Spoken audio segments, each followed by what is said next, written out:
Okay, I believe we are live. An experimental afternoon stream on the weekend.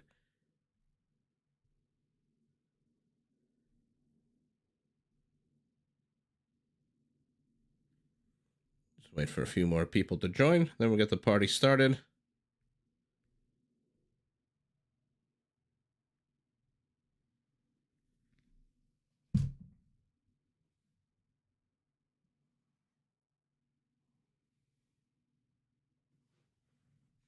If you are watching, do let me know how the volume is.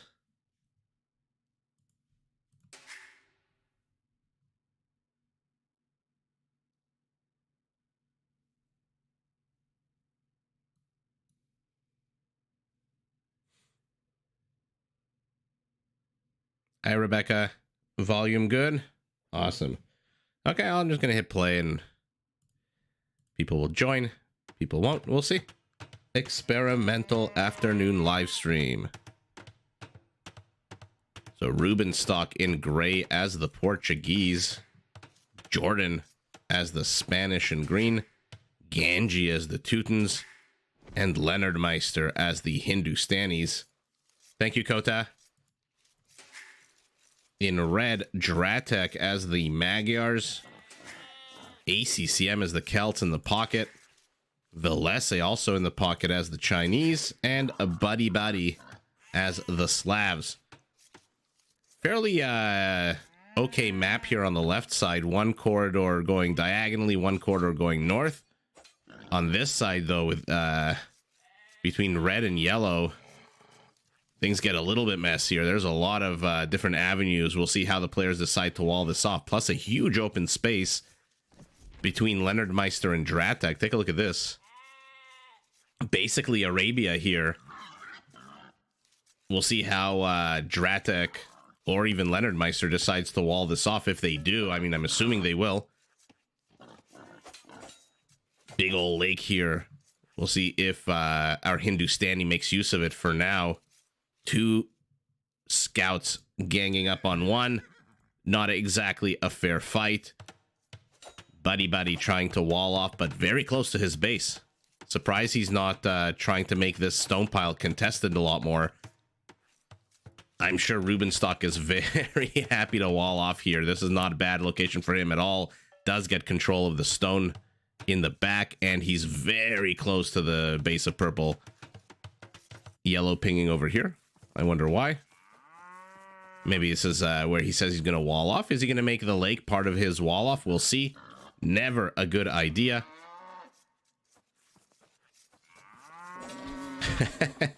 Board joining in on behalf, it looks like, of Team South. Oh, lured right into his death here. Bit of a contested area here. Hasn't been walled off. Yeah, we'll see if Teal decides to help. ACCM, quite the aggressive player. We'll see if he decides to help his teammate out in terms of walling off. I'm seeing lots and lots of clumps of wild boar here in the center of the map as well. Here. For now, the Leonard Meister happy to build a tiny little enclave for himself. Has he lost a scout? No, it's still alive. Where is it? He is luring boars with his scout. Let's see it. Bunch of food left on this sheep as well. Good location for the boar to die. Although, actually, maybe not. I don't know if villagers can get here underneath that part of the town center. Yeah. I'm getting a bit of an error from YouTube, guys. Sometimes it'll happen where the internet in my building gets a little bit slow. The resolution might drop for about a minute or so, but I hope you do stick around. It should clear up any second now. If you're just joining us now, this is an unranked Black Forest, Rage Forest map. I know there's going to be a nice Rage Forest tournament coming up soon. And this is just, you know, some of the best players of the game, actually. We take a look at who's playing here. Just enjoying some unranked 4-on-4 Black Forest.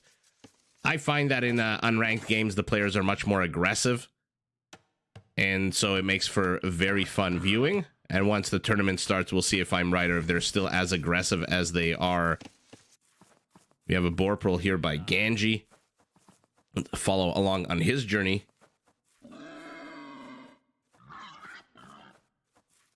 Oh.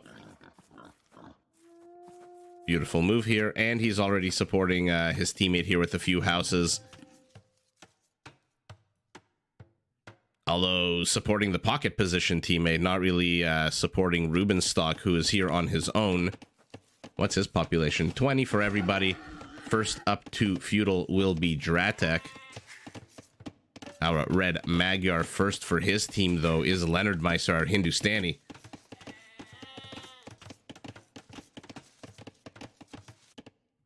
Okay, so they've decided to wall this part off. I'm surprised that Buddy Batty is walled off so close to his base, literally at the mouth of the entrance here on both sides. Rubenstock must be loving this. What is Green pinging here saying, hey, you lost control of your board, Ganji. Might want to turn around and get it. Scout coming, no doubt, to help with that. And Dratek just looking for villagers, looking to see if his opponent is trying to wall off, but no, his opponent has created a wall off here. And I think this should be walled off, right? Yeah, that's walled off. Man, look at this. I mentioned that this is like Arabia. Look at this big wall off that he's got to put up, but has waited until feudal, which means now he's got a nice juicy stone wall and the internet's back up. Now I'm getting a message that there is an excellent connection. Ganji, with the help of his scout, does manage to lure these boars back to their deaths. Not a lot of villagers. Okay, never mind. They were all in the town center. So yeah, I don't know if it made it through the first time, but this is an unranked Rage Forest map.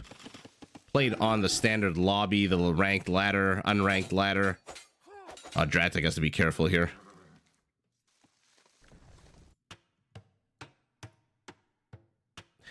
Continuing to wall off. Everyone is walling off, even from their own teammates. But anyone else heading up to feudal? Everyone is heading up to feudal except for Buddy Buddy. Let's take a look at what he's doing. Walling off with houses. Getting rid of Rubenstock's last palisade attempt here. Expanding his fishing fleet. 26 villagers. Second lowest on his team.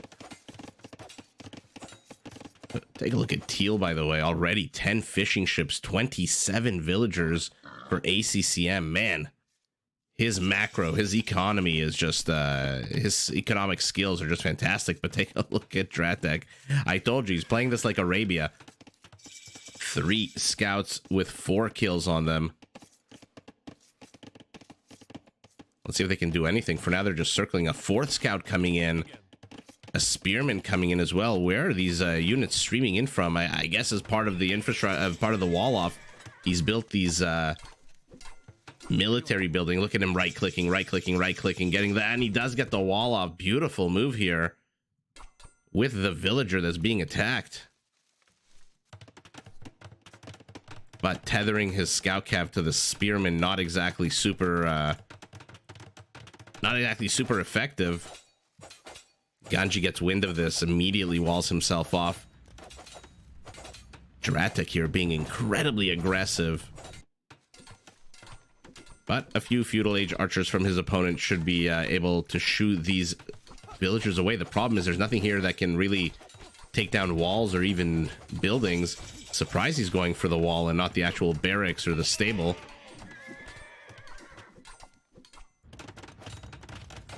Rubenstock moving forward with the tower. Okay. So purple's getting pressured. We'll see whose tower goes up first.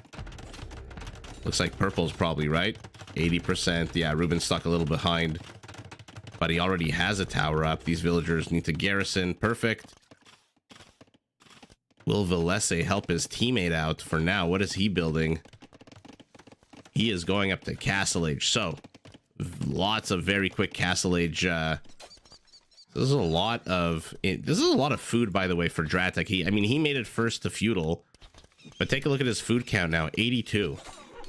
This is basically right here, all these scouts that he's built. This is his Castle Age food. So instead of going up the castle, he's been pumped out all of these units. How far is Leonard Meister away from castle, by the way? Also very far away. So we'll see if this actually works. Leonard Meister has walled himself in. No ranged units for red, so the wall off could be easily defended and repaired. Ooh, I don't know if one villager will repair it quick enough. Let's see. No, doesn't look like it. 8, 7, 7, 6 I saw. Yeah, he needs to send a second villager. Oh, do not send the spearman. Okay, at least you're sending him out that way. He needs to send... Yeah, there we go. The second villager coming forward. Oh my god, green Jordan has managed to sneak in. Actually, no, not sneak in. Never mind. What am I talking about? He is building a castle here. Our Spanish. Red pinging over here. Wonder who or what he's pinging about. Has run into a whole bunch of blues units. Blue taking the lake. And by the way, how's Rubenstock's push? He's lost his tower to the front. That's pretty sour. Looks like it almost look at that. Oh my god. It's like those memes where people play a tiny little violin. Look at the space between the tower and the range of Rubenstock's tower. The range on this one is pretty damn good. 8+1 versus the usual, just the standard 8. Rubenstock abandoning the tower. Not getting any upgrades. Oh, looks like a demo ship came out as well. So he's going to lose all of his offensive capabilities here. I don't know if this demo raft will even get out. Let's see if he can get anything. It's halfway done. 100 HP left on the dock. A real race against the clock here. Even if it gets out, let's see what it can actually do. No, it does not get out. Rubenstock's entire offensive momentum here just done. Repairing the castle. Let's pivot back to red, see what he's doing. Running away from yellow's spearman. Okay, not terrible. And yellow now going to go ahead and go click up the castle. Like I said, Dratek, so many scout cavalry really hurt his food count. And so he's just now at 446 food. And even though he was literally the first player in the game to hit feudal, he's probably going to be the last player in the game to hit castle. Just because he invested in so much of this Arabia-style aggression here. But this is not 1v1 Arabia. ACCM did not support him at all. ACCM has no military, 61 civilian population, but 3 town centers, a full fishing fleet, another dock going up for him. Mission accomplished, I guess, for Dratek. Oh, this is not a good fight.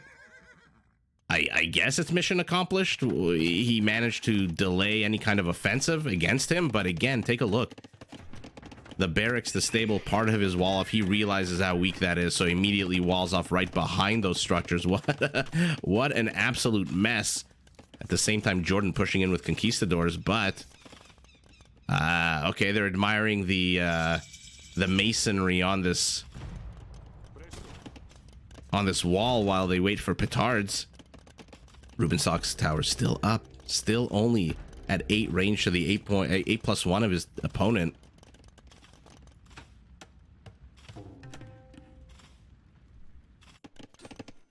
Okay, now blue's here with siege. ACCM finally supporting his teammate who got a nice big Celtic siege workshop here in the middle of Dratek's base. Might want to spread out these mangonels to make sure that this battering ram doesn't attack the southern portion of the map of the wall off here. Emergency wall off for purple. Buddy Batty does not want these conquistadors inside. Take a look, already 11 kills, 12 kills. Wow, he is building the wall on the wrong side, Buddy Batty. And now another petard. Surprise. Okay, he's going for the corner here. Okay, one more. One more. The problem for him, there's already a castle here for purple, and he's created a funnel, but it looks like it's open here. Oh, you need one more wall. No? Okay, never mind. Goes for a barracks. Oh, lucky barracks. But these villagers are gonna die. This monk. But yeah, I like this funnel that purple created here. So that the conks take a bit of damage. Not a lot, but take a look. Their HP is now down to half. ACCM with a supporting castle. Okay, things are about to get nice and fun and freaky here. 25 to 30 minute mark of Rage Forest. Generally, when shit starts hitting the fan, armies come out and players start walloping each other. Monk does die. Conquistadors, will they find an avenue of attack here? No, there's a bunch of houses.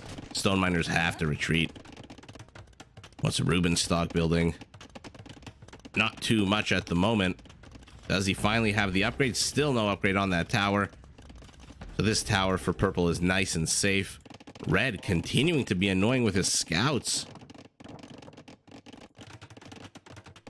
Bit of a stalemate here to the east. I'm surprised that yellow and blue are taking such a slow, pacifistic approach here. Look at this town center, nice and secure here in the middle of the forest. But we'll see if our Slav decides to bust down that forest later on in the game. Conquistadors, 17 kills. Oh, their shitty range, the only thing, shitty accuracy, the only thing keeping this monk alive. Look at this, 65% base accuracy. I mean, it's not an Arambai, but... Oh, what are you doing here? You're just, I guess, guarding against something? 0 kills on this fresh batch of recruits. This veteran force, though, about to hit some skirmishers. Skirmishers picking off the weak conquistadors. Beautiful play here by orange. Beautiful dodges here by green. Now green pinging over here. He wants to open up a second front against ACCM. Oh, man. Jordan, aggressive on multiple angles, multiple fronts. But again, running into castle fire. A Viper Gate attempted, but way too late. Way too late. How many kills? 14 on these guys. Oh no. The wall has been breached. Unfortunately, it's ACCM who breaches it. Now moving forward with Woad Raiders. What are the upgrades on these guys? No attack upgrades, mostly defense. Rubenstock now with the castle says, you know what? Oh my god, he still doesn't have the range to reach this tower. Rubenstock needs to get his ranged upgrades, his ranged attack upgrades. Woad Raider gets converted here. Joins the Hindustani cause, immediately dies. Looks like 2 Woad Raiders were converted, and now ACCM, I told you, aggressive player. Castle drop right in the face of Leonard Meister's base. While at the same time, he's being attacked from the side, from the flank here. All these conquistadors, they've outlived their usefulness. But the wolf says, that was my conquistador to kill. I'm gonna punish you, make you pay the price. Market's going up for Team North. Any petards? Yeah, so petards coming out for a Spaniard. Oh, yellow's in trouble here. What's blue doing to support? Blue is not supporting. Blue is building a very defensive castle. What is our Teuton preparing to do, though? What else do we have? Do we have a stable? Do we have a barracks? Do we have a siege workshop? No, we've got a blacksmith. I see some construction here. It's just a clump of houses. A secondary wall off. Is he just abandoning yellow to die here? Oh, man. Ganji. Yellow needs to run away with a few villagers. They're getting decimated by these Woad Raiders. 7 kills on them. But they will succumb to town center fire. Look at Rubenstock. Doesn't care that his trebs are inside the range of this one tower. Purple desperately trying to wall off with multiple walls. And here come Chukanus. Great upgrades on them, by the way. +3 attack, +2 defense. He's going to get another defensive upgrade. He's going to get chemistry as well. Conscription to pump them out faster. Amazing game so far. And like I said, 25 to 30 minute mark. That's when all hell breaks loose. And now a combination of Magyar Celt. Man, if you're talking about speed, Magyars and Celts together taking on our Hindustani, who is just not prepared at all. One feudal age archer. Where is he? Inside the range. Resources are amazing for Leonard Meister. He just doesn't have any infrastructure. Yeah, he has nothing to build units out of. No stable, no barracks, no archery range since this one just got demolished. Hi, Kotal Khan. Glad you could join us for a day stream. I'm testing out something new on the weekend so that we can all rest at night. Oh, the Chukanus are going to destroy these trebs, and in come the siege rams, but Rubenstock prepared 5 bombard cannons already. So tit for tat, 1,200 resources just disappeared off the face of the earth.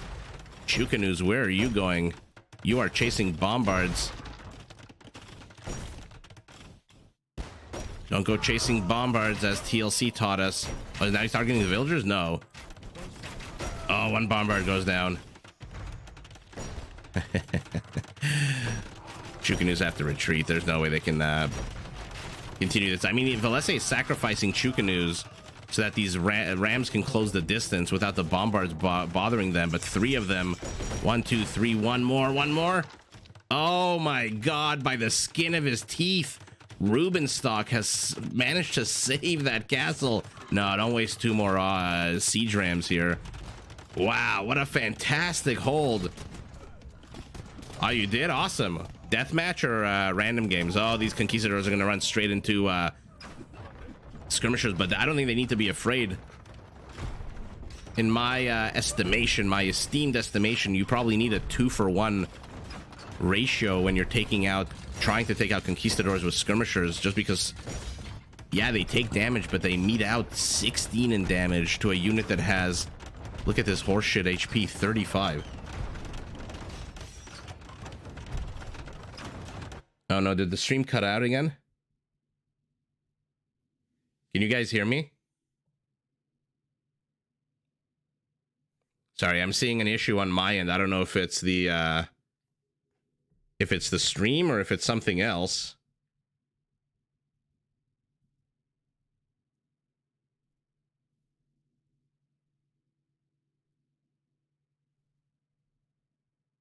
Just gonna pause the game while I figure this out.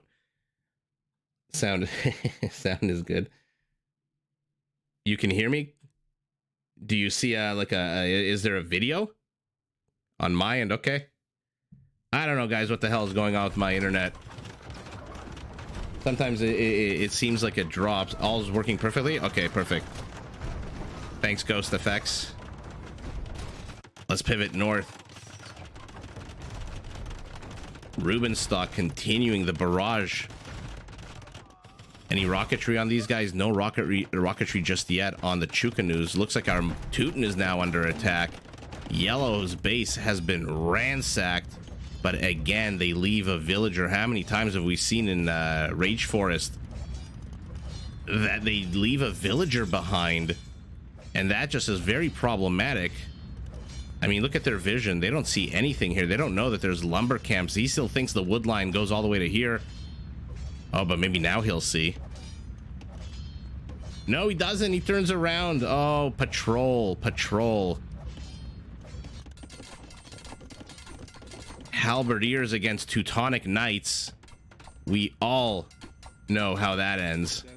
Look at that melee armor. 12 melee armor, and he's not even fully upgraded yet. A bit of a run by here by the conquistadors. Jordan trying to save his team here by trying to do as much damage as he can. No better unit in the game right now to do this kind of damage. 32 kills on these conquistadors, and Jordan just microing his heart out right now, building more and more. Unfortunately, Yellow again has been completely dislodged.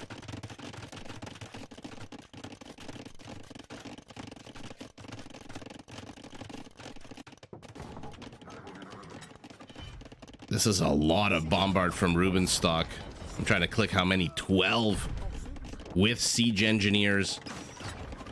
Chukanus, only 9 of them. Again, missing the final rocketry. Fuhrer, Celtica on the way as well.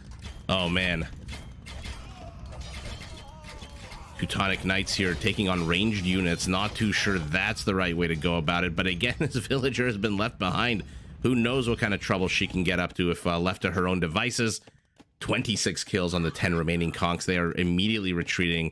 They do not want to engage with these heavy cav archers of the Magyar.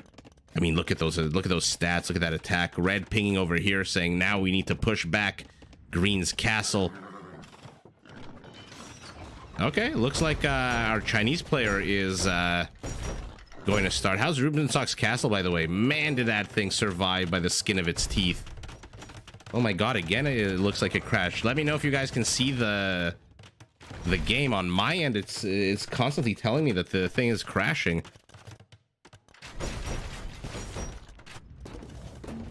Oh man, Teutonic Siege here doing what it can against these range units, but Celtic Siege, Teutonic Siege, Celt wins out, especially when one is a siege onager and one is just a basic onager. You can see no problem. Okay, sorry guys, I'm just gonna ignore my I've got this open on a phone so I can read the chat as well. It is a very chaotic game. Our Chinese clearing up our Portuguese infrastructure. Now the Cavaliers are in here, but there's enough halberdiers to kill those guys. Let's take a look at what Yellow is doing. Trade carts, villagers, a single monk. This is his entire military force here. Where is he going? Is there a relic somewhere here? Doesn't look like it. Oh, and now these guys are gonna... They are very slowly encroaching on this area. This one lumberjack continuing to do her thing. It looks like Rubenstock walled his opponent off, that he wouldn't be able to attack. Man, our Chinese player is just losing a lot of rams trying to bust through this wall. Chaos here as well. Our Celt ACCM building more infrastructure to support his teammates here. Pushing to the south, building infrastructure to the north. By the way, how's Jordan's infrastructure up here? They wanted to get rid of it. Instead, he comes in with a 34 conquistadors. That's going to be fun for them to try to get rid of. What's going on here? Just a wolf. It looks like Jordan did finally lose his expeditionary force of conquistadors, but man, did they get a lot done. I think I see the something melting into the grasslands, although that might just be a tree stump. Our Celt with the army supply of 27. I mean, luckily for Team South, Purple is basically dead, and Purple has nothing. Purple has 2 knights. Everyone's an Imperial. He's got 2 knights. He's just got siege engineers getting chemistry as well.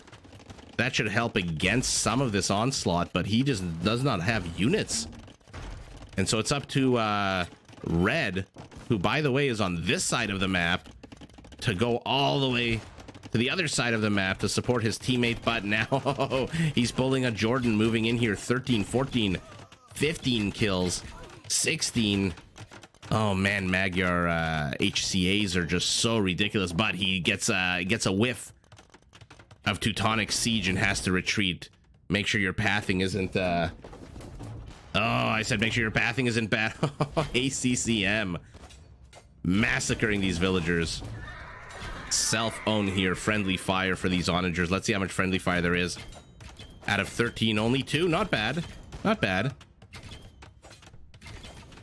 Teutonic Bombard Cannon is trying to make something happen here. Something's under attack here. Again, Jordan is inside Teal's base.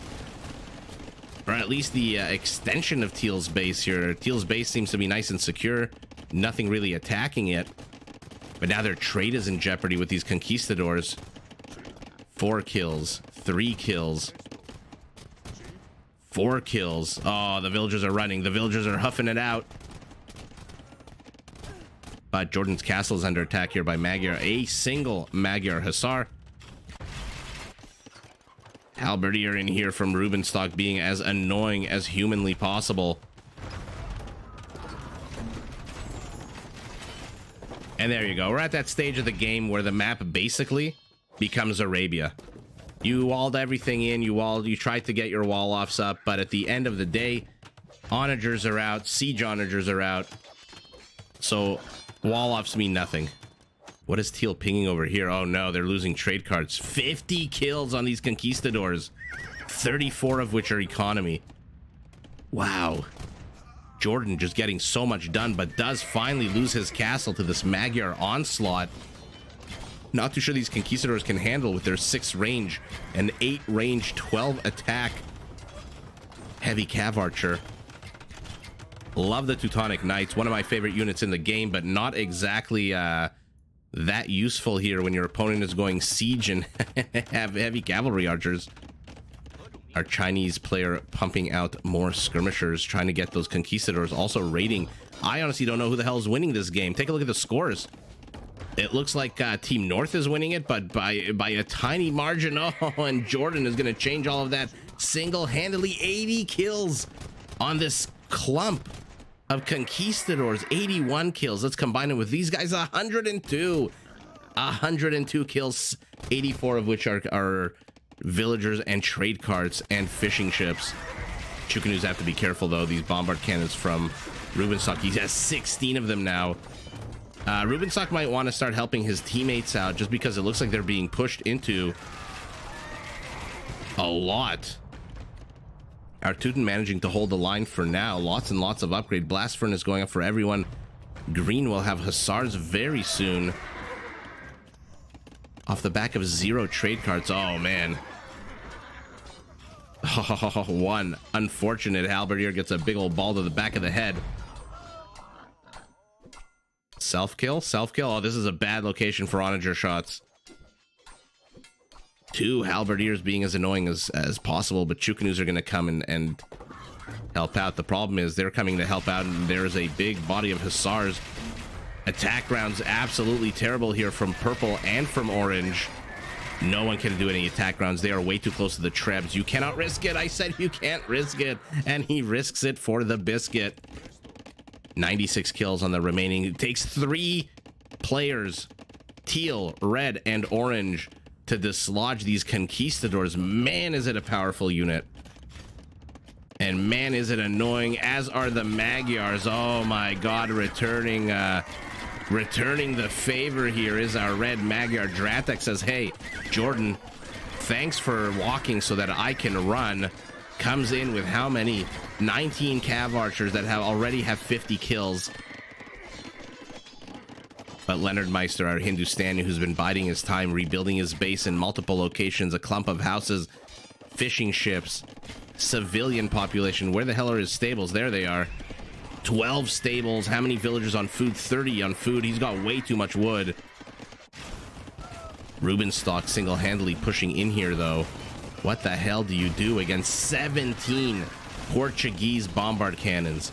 What the hell can you possibly do here? What is purple doing? Oh, he's going infantry. I mean, I get it. You're Slav. You're going infantry, but maybe something quicker. Oh, no. And now Dratek gets cornered. All of his heavy Cav Archers are going to die, but he's done a pretty damn good job. Again, the scores are starting to widen, but still not that far apart. Conquistadors finally getting cleared out, but man, do they take a long time to die. And now they're being left alone? Why are they being left alone? Oh, he thought he killed them all, I guess. The Chinese castle going up right in the middle of the map.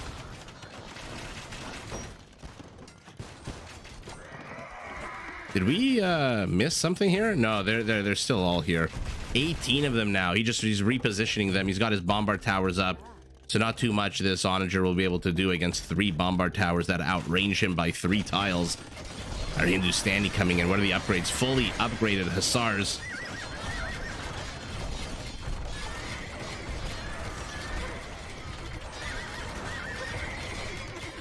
But Magyar Cav Archers, remember, these guys have 6 pierce armor, and these guys attack on a 12 with no bonuses whatsoever.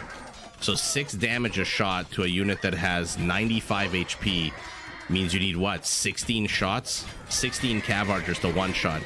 So he has enough heavy Cav Archers here to one-shot 2 Hussars. Oh, and now, I told you guys, Rubenstock needs to support his teammate here, and in he comes with all of his bombards. Purple also pivoting this way. Oh my god, what an absolute chaotic bunch of bombard cannons. If they were Ethiopian bombard cannons with their massive torsion engine upgrade would be absolutely deadly. Our Celt has not been able... Oh no, this might be bad for yellow. Okay, ACCM's attack round's not great, but he doesn't really need it. He's got enough halberdiers here to wipe that force of Hindustani Hussars completely off the face of the earth.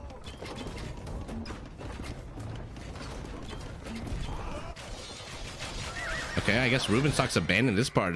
Purple would do well to grab this opportunity. His resources are not great. He's got a bunch of trash resources, only 6 trade cards. Yeah, it looks like Team South is starting to collapse. All of their raiding is basically done. What's our Green Spanish up to? He's done with the Conquistadors. He's going pure Hussar play. Okay, you know what? With Rubenstock's halberdiers, it might actually work. The only problem is there's 2 Celtic siege onagers en route, and they are being handled by ACCM. Let's see how his attack rounds are.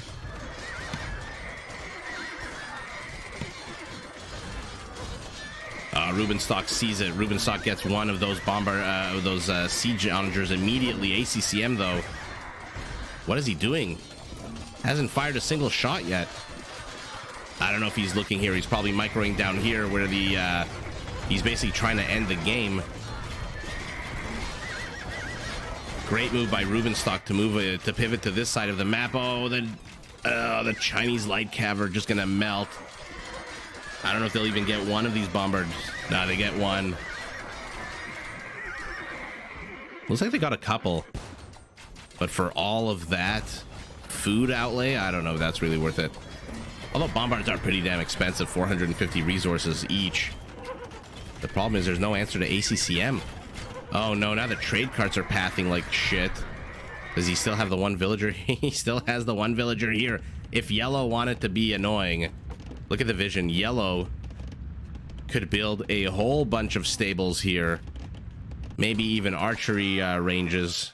Nah, he's got way too much wood for... He doesn't need 18 villagers on wood, I don't think. 62 on food is fantastic.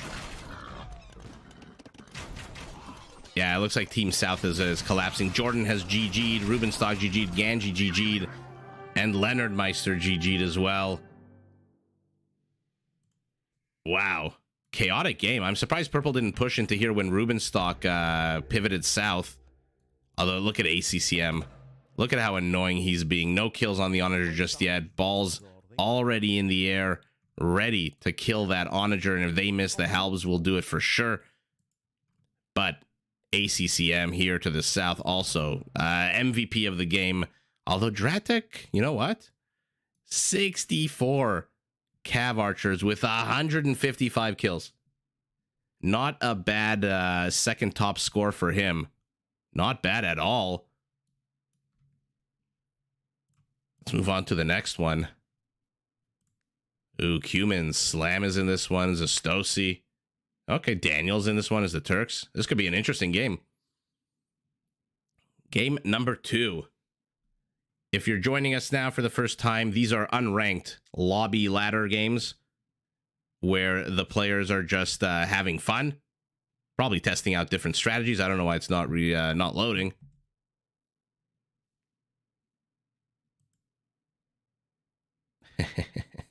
Oh, there we go. Something's loading. And there we go. We've got teal, blue, green, and gray. They would call them Team South.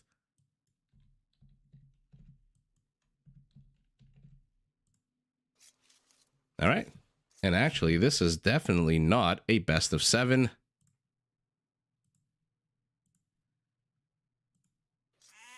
So let's take a look. Zastosi at the top, playing as the Blue Bengalis, supported by Mr. Planner as the Goths.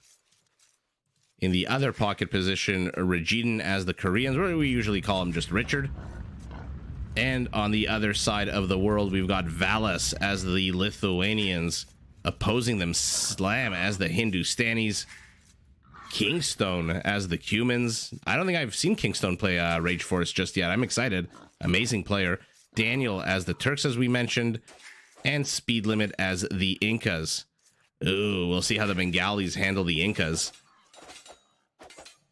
For now, though, no one's handling anyone. Big old mess here. The usual opening salvo of villagers, scouts, and palisades. It's always funny to me how the players fight tooth and nail over literally 6 or 7 tiles difference. Maybe this isn't probably even 6. It's probably just 5 tiles difference, right? Yeah, probably just 5. And yet they're fighting tooth and nail, insane levels of micro required, insane attention to detail required. Remember, villagers don't naturally attack.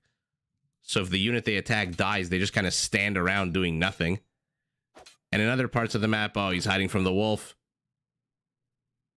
Did he get him in? He got him in. Beautiful play here by Richard. On this side of the map, Slam is in a gross base spawn. Look at this. This is absolutely gross for him. Primary gold right as part of the wall off is disgusting. Secondary gold as part of the wall off. Disgusting. No room to maneuver here. Lots of room to expand backwards, but nothing forwards. My God. This is one of the worst spawns that I've seen in Rage Forest. Wow. Anyway, let's pivot back here. Orange is inside Blue's base. And there we go. This is what I was talking about. At the end of the day, what 5 tiles, did you really need to spend that many resources, that much time and energy? That being said, Valis has snuck in a few villagers here. Oh, he's laming the herdables. Oh, it doesn't matter if you've got 600 elo. Doesn't matter if you got 1200 elo or 2200 elo. Laming, always fun to watch. Green pinging over here. I guess he wants to take these boars. Although, where's the villager? There she is. Does see the wolf. How's the villager's HP? No loom yet for our goth. So this wolf is going to be very annoying. Looks like Richard had the same idea here. Oh, he draws the ire of the wolf here. Oh no, sour pull. Sour butt. Mr. Planner helping his teammate out. Okay, so the battle to the west is over. The players have kind of generally agreed this is where we're gonna wall shit off. And now the battle's shifted east, where we've got two scouts against 1, 3 villagers against 2. And again, the wall I've just agreed to by the parties. No point in fighting too hard. Slam the Boar Master. We've all seen him on YouTube and YouTube Shorts pulling, trying to pull 9 different boars. Sometimes successfully, sometimes not. He loves to create little pens for them with a few palisade gates. Always fun to watch. By the way, where's Gray's little army here? Oh no. Oh no, Kingstone hasn't noticed. Kingstone doesn't know, but he will now. Oh, he's gonna see it. Let's see if he reacts in time. No. Immediately she sees the villagers. She runs away. Let's see what the hell she plans on doing here. We'll follow this villager very closely, but look at yellow. Kingstone, pay attention. Kingstone is not paying attention. Val is super lucky here. Okay, finally does, I think, notice her. Oh, and all of that energy and effort by Valis completely. Oh, but she can kill. She can kill this scout. Oh, this is so crazy. Red sending reinforcements though. Kingstone knows that he's not going to win against this villager. His HP absolutely terrible. Even purple sending a villager. What's with the red scout? He's also basically dead. Look at them trying to distract the villager until purple can come and get a whack or 2 off with his sword. What is this villager made out of? Oh my god. She-Hulk over here. Look at this. But eventually does die. What a baller villager there. Got a lot accomplished, a lot of distraction, a lot of nonsense just to get the one villager. You love to see it. Blue is pinging over here. Yeah, Slam knows he's exposed here, building an emergency defensive tower. Why is blue pinging over here? Maybe Zastosi wants his teammate to go scout what's going on here. The scout's going to see the tower.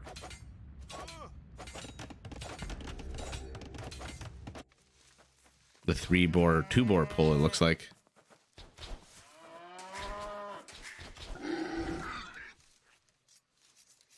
And now blue is pinging here. So Zastosi flaring all over the map. Got a few lumberjacks here.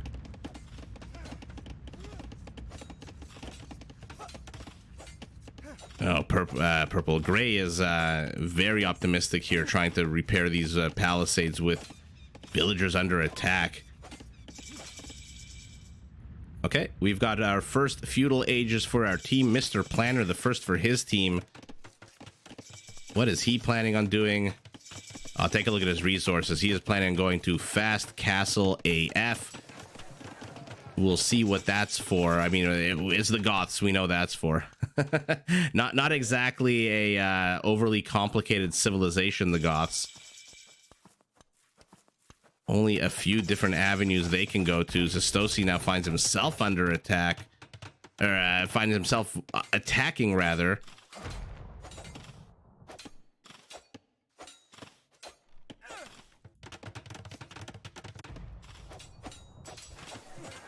Marketplace and a blacksmith for speed limit, who is also rushing up to castle, but missing a lot of gold.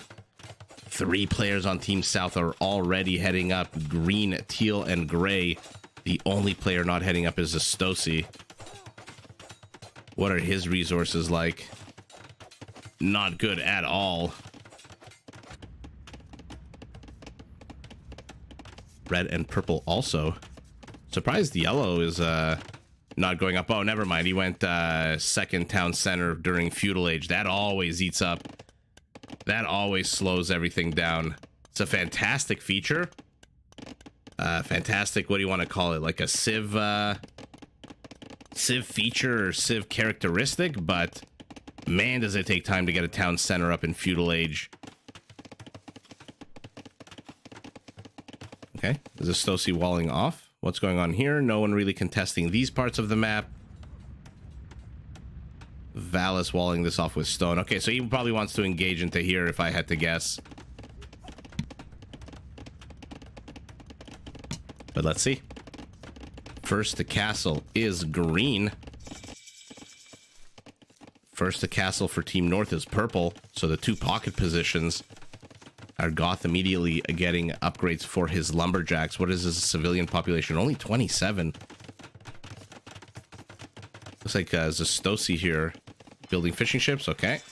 Secondary wall off. He does not want to be pushed into. Again, I said in the beginning of the game, my interest right now in this game is I want to see how Slam handles any kind of aggression, because like I said, this might be the worst base spawn I have seen in Rage Forest, and we've been going live daily for the last 3 weeks. If you're new to the channel, if this is the first time you're joining us, we do live streams sometimes Rage Forest, sometimes Deathmatch. I'm gonna add some more 1v1s of the top 10 players of the game. I'm talking about Viper, Hera, Mr. Yo, Velese, etc. Daniel sometimes, Kingstone sometimes, Slam sometimes. But in all my many weeks of live streaming, I have never seen a spawn this bad. Like I said, look at this primary gold, secondary gold, both basically unmineable. No wonder he's going here to the back. Slam has to be quick. He's got to be decisive, and Kingstone has to support him. He needs to support him very much, although it looks like our teal pocket is heading north to deal with this castle. To deal north with what? He's got no resources, though. Okay, and everyone is in castle except for Kingstone, who looks like he just clicked up. His resources just went to nothing, as did blue. Okay, so in 2.5 minutes, all the players will be in castle age. The standard construction frenzy, the housing boom The housing market is exploding everywhere. Everyone is building more town centers. Our Cumin already has a second town center up because the Cumin be doing Cumin things. And now our Lithuanian has a monastery. Will he get this relic? There's only 2 relics on his side of the map, unless he wants to bust in to get this one later on in the game. So Lithuania needs to get those relics ASAP. Hoang, I would like to see Hoang, period. He has disappeared off the face of the earth, it seems like. I have not seen a game of his in like 2 months. I casted a few of them recently because I had them in the I had the files, and he's just like, anytime he plays Celts, it's like a work of art. It's like watching I don't know, name your favorite painter painting their painting. That's how it feels like to watch Hoang with Celts. But yeah, Rage Force would be fun to watch with him, but he hasn't been seen. We've talked about it in the past on this channel. Some people think it's for personal reasons. I don't know if it's military service. I don't know where he is, but he has not played in a while, which is a shame because he's a fantastic player, especially with the Celts. I mean, that's what he's known for. Everyone is now in Castle Age, Sanctity, Redemption for our Lithuanian. He wants to get those relics yesterday. Although not sending a monk out to get the relics. And this is what I was talking about with Slam. Okay. I mean, do you need relics if you're just going to convert with Redemption all of your opponent's buildings? We'll see what Slam decides to do here. Decides to delete, of course. Cannot let that fall into enemy hands. And now Slam has to run away, retreat, though he's got 3 town centers up and running. This is going to be so annoying. He's going to basically have to delete the market, the blacksmith, all these houses, lest they fall under enemy control, and they do.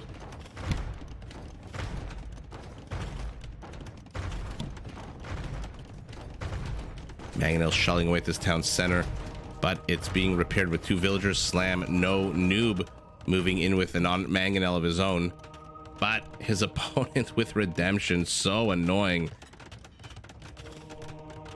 Let's pivot over here, this Turkish castle. Just being annoying. Not the biggest fan of the location of this castle, and now Orange is walling the castle off completely. Okay.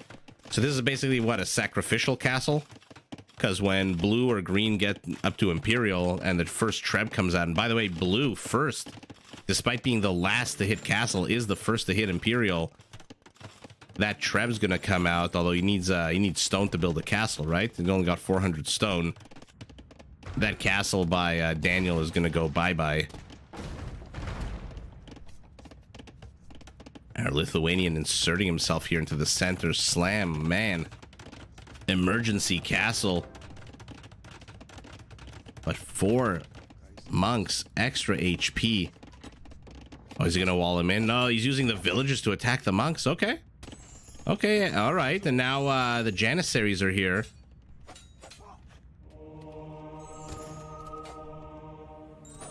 Oh, does get 1 convert. Does not lose the monk at all.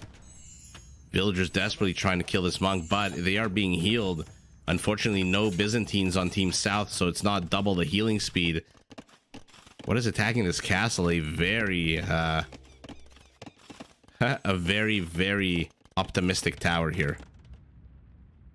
Villagers heading to Grandma's house, but the big bad wolf attacks. And look at Valis isolating Slam, but Slam, did he manage to get any villagers out? Oh, yes, he did. Of course he did. It's Slam. I mean, he's stabilized, but again, his position is just so precarious. He's stabilized because Gray has stopped the aggression, not because he's defended it. Although, did manage to get all of Gray's mangonels.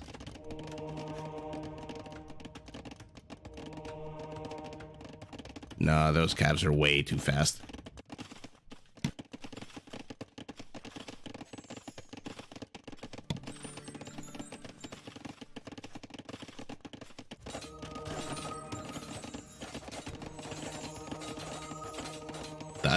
Did get the converts on them, though.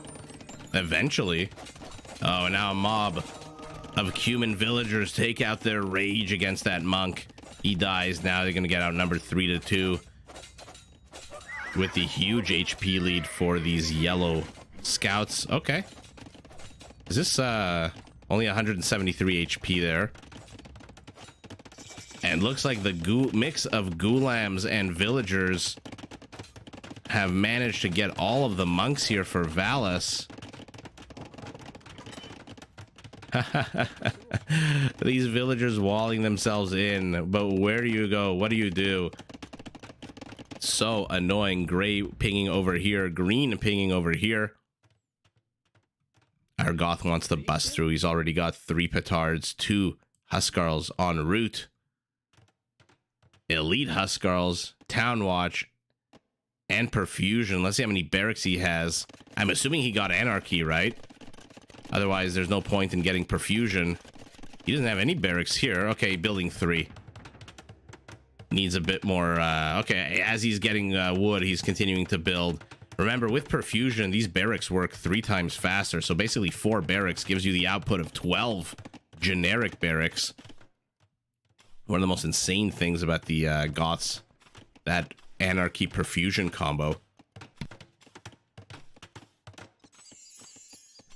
Let's see what blue can do. Okay. Now the question is, will excuse me. Oh man, will Zastosi give this relic to Valis? Will he give it to our Lithuanian? Who, by the way, what does he have? Nothing to speak of. His entire offensive capabilities have been nullified. He is not researching anything but wheelbarrow. Or will he take the relic for himself? Where the hell's the monk with the relic? Oh. Okay, it looks like he's giving it to the Lithuanian, or at least he's heading over to give it to the Lithuanian. This is teamwork at its finest. Our Bengali monks, remember, they come with +3/+3 armor, right? They are nice and tanky. Doing the bro thing and heading over to give this relic to our Lithuanian, who desperately needs it if he wants to start pumping out the heavy cavalry units. Theocracy, fervor. Monk's gonna... oh, man. Blue is upgrading the hell out of his monk, but Huskarls have busted their way into Orange's base. There is a big gap here created by those petards, probably. Armor upgrades. Fully upgraded armor. 10 pierce armor means these town centers are going to do nothing unless they're given about an hour to work away at these Huskarls.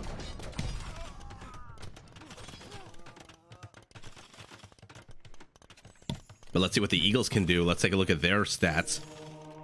55 HP, basic Eagle Warrior. No upgrades to whatsoever except 1 defensive. And look at this. Paladin upgrade being researched by our yellow Cumin. Remember, Cumin cavalry 15% faster. Slam says, I don't know what the hell Cast of Empires is talking about. I absolutely love where I spawn because I am very close to my opponent. And when my opponent doesn't put any pressure on me, I'm going to be the one to put pressure on them. Where is that one monk with the relic? Oh. Amazing play by Zastosi. He sees that there's paladins in here now. And so he backs away very carefully. Valis with 1,300 wood. Get 1 villager out and build a monastery here ASAP. Instead, continuing to move forward. And now the map has become Arabia. Our Turk. Wise choice here to go hand cannoneers. I had a video a few days ago where our Turk went Janissaries against the Goths. And I was wondering, why the hell do you go Janissaries when hand cannoneers? Take a look. +10 attack against infantry that Janissaries don't have. That being said, remember, fully upgraded elite Huskarls. Oh, these ones are not fully upgraded just yet, missing the last attack upgrade because with the 10 bonus against archers, 2 swipes of the sword and they kill hand cannoneers. Look at this. Look how amazing Huskarls are even against hand cannoneers. Okay, never mind. We don't get to see it. Eagles intercept. In come the Cavaliers. 3, 2, 1. They're going to be paladins. Man, Cuman Paladins, look at the speed on them, 1.56. So we've got 3 versus 2 here. We've got all of these Bengali monks trying to convert whatever the hell they can. A couple of hand cannoneers here. Remember, with Theocracy, these guys can all target one unit and only one will have to regenerate faith. Great pinging over here. Slam, what are you moving forward with? 7 Gulams and 2 Trebs. Not exactly a world-ending force. But Yellow, without supporting Slam, let's see how Slam can handle a 2v1 or a 1v2 rather. A couple of halbs try to get to this onager. Will get to him. Oh, but he's being repaired. Will he get repaired? Oh my god. Oh, the villager pathing was terrible. So they didn't manage to stick with it. And now villagers, paladins, hand cannoneers all decimating these blue Trebs of our Bengali, who had a very optimistic idea to build a castle, cancels it. Of course he does.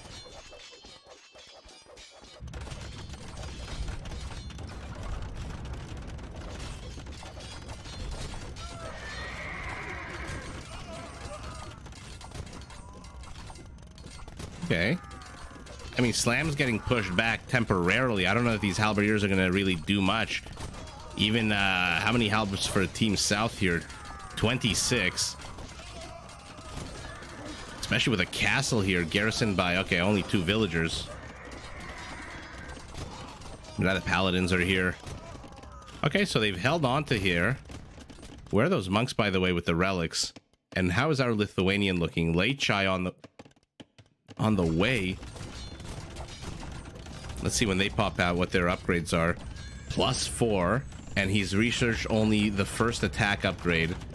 So he's got 3 relics, it looks like, right? There they are, 3 relics. He needs just one more relic to max out that feature. Gothic infantry, how many barracks does he have now? 4 has become 5. That's basically the same output as 15 standard generic barracks.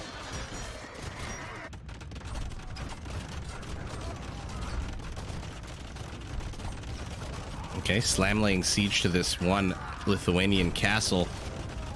Not much these Lechai can do, only sending 2 of them. Not, I don't know about that.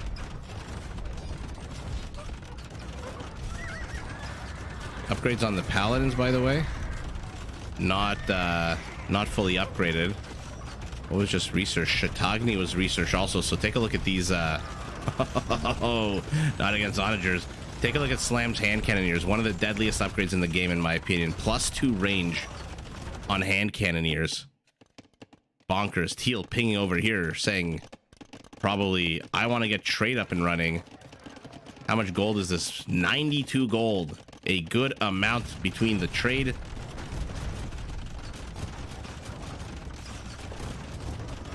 Will Slam get this castle? Or will Valis, with 200 stone, be able to dislodge this attacking force? It's a lot of Lechai. They will shred through those paladins. And if they can close the gap, especially with these 2 onagers moving forward from Richard.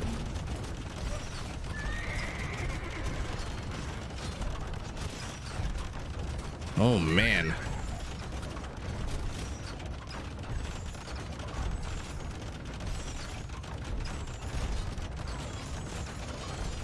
Stalemate here, but Paladin's big and tanky. 180 HP. Do manage to work their way through, get all the opposing Trebs, and now Valis is in trouble.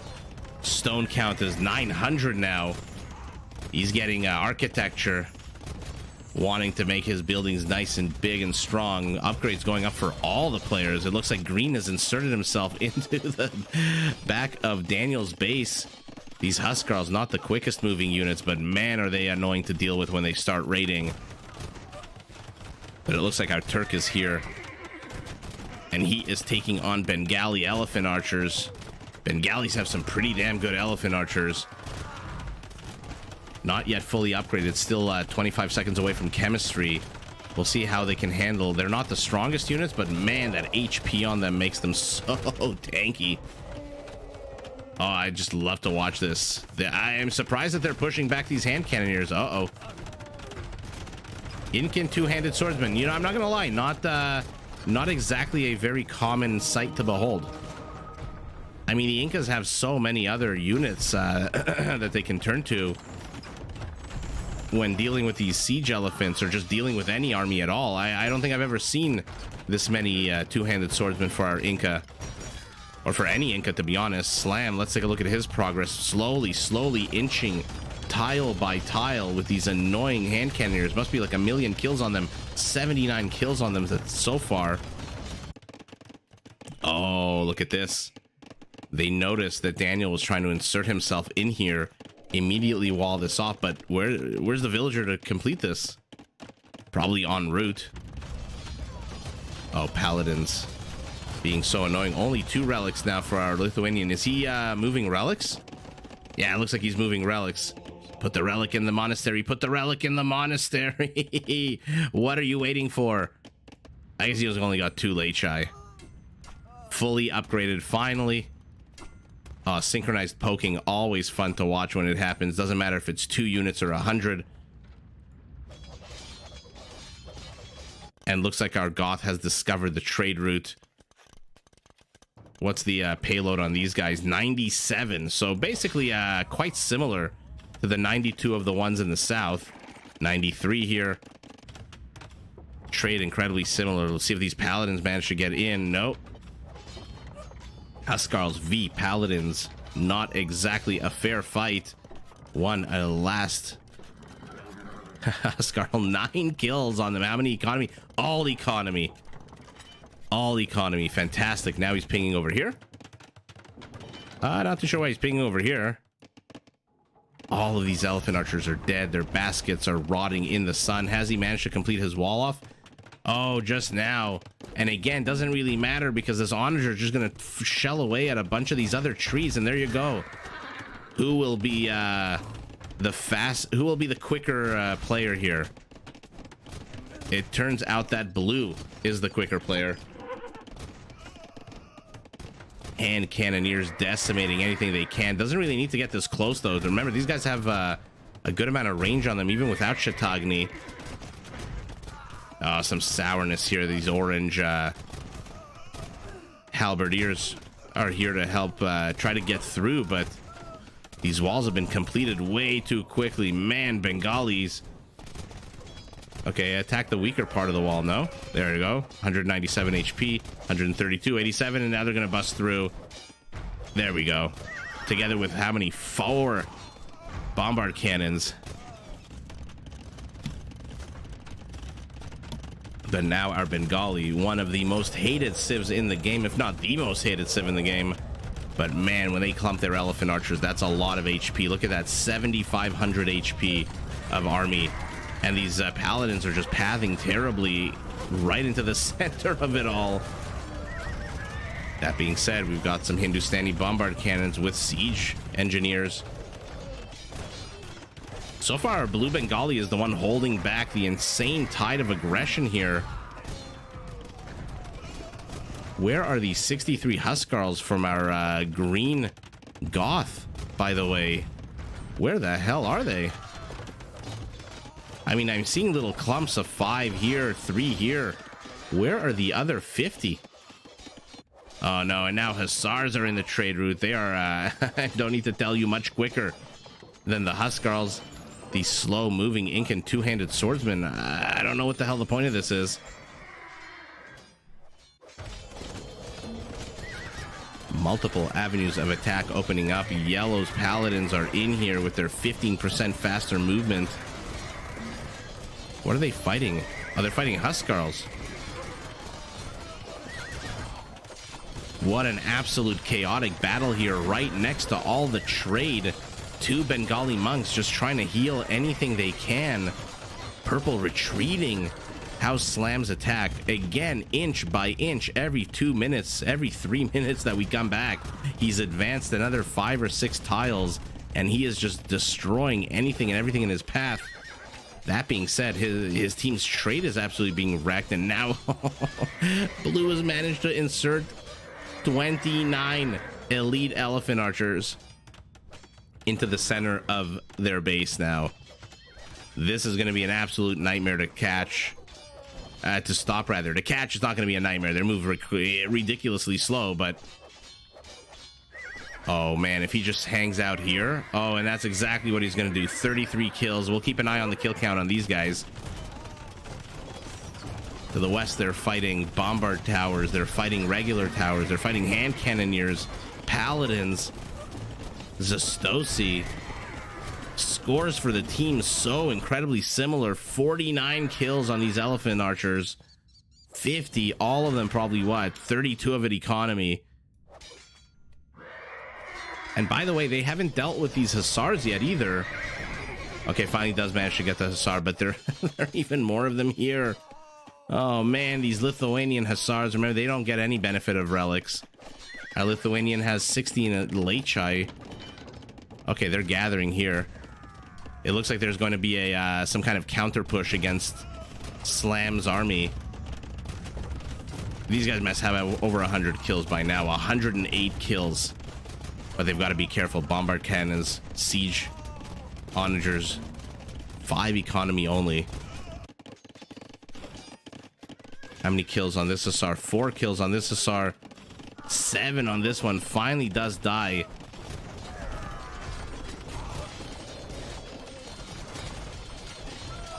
Zastosi with the never-ending supply of elephant archers. Man, they are tanky, but paladins especially are so good at taking them down. Slam has to be careful. You know, the Lechai, very underrated unit. I mean, we all know it's powerful. We all know it's annoying. We all know they ignore armor. But I don't think any of us are really ready for just how quickly they kill things. By the way, what is the attack speed on a Lechai? 1.9, okay. Not the fastest, but I mean, again, take a look. Look at just how fast they shred through everything.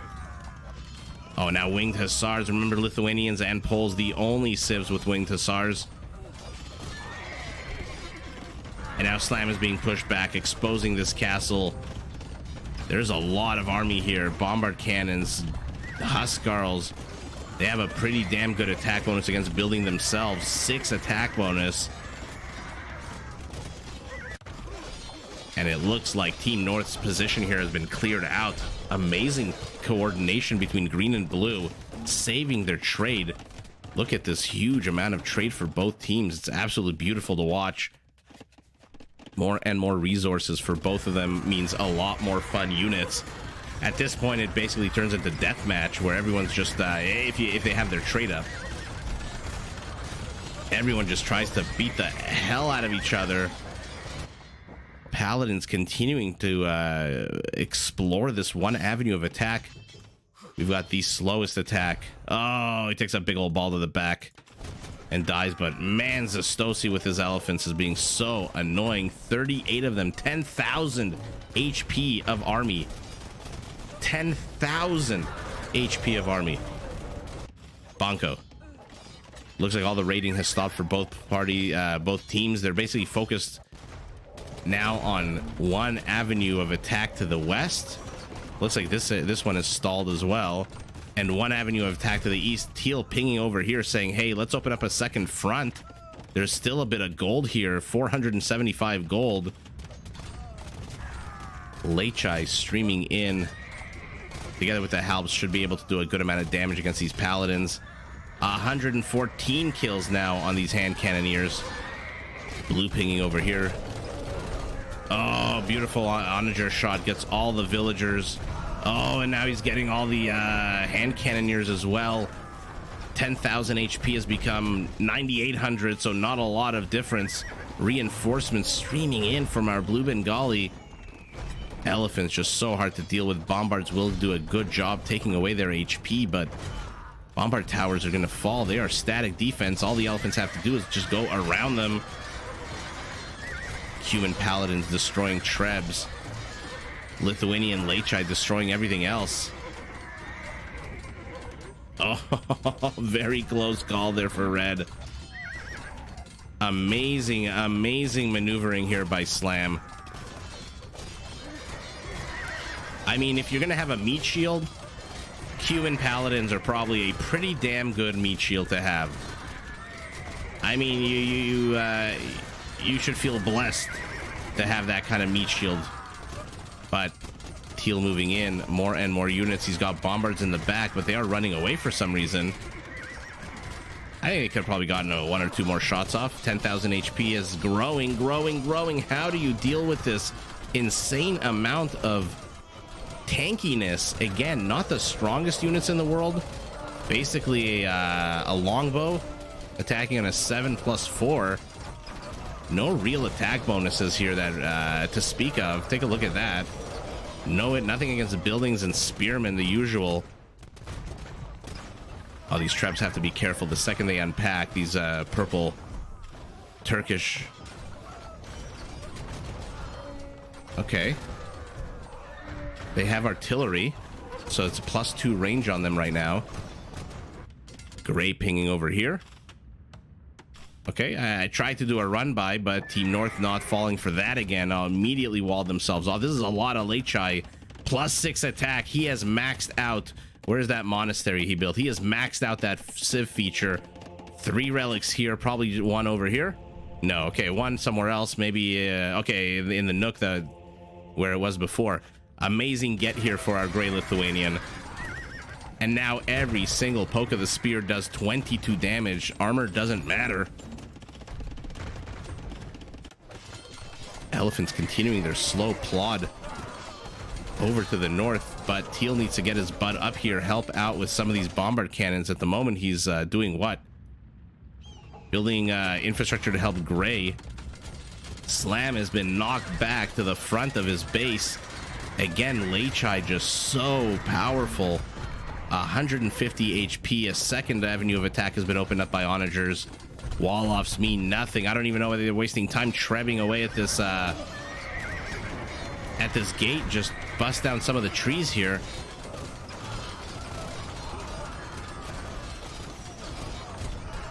And now the scores are starting to divest from one another, where they were very close about 5-10 minutes ago. Now they are starting to get further and further apart. 2,000 score difference. Paladins fully upgraded as well. And now Slam has been pushed back. And like I said, what an absolute atrocious base spawn for him. There is no way he can defend anything here. Way too clumped up. Not a lot of avenues of attack. And if you're going one-on-one with Lechai in an alley, you are not going to win that battle. Oh, they're just so quick at killing everything. How many kills on them? 75 kills. 49 military, 26 civilian.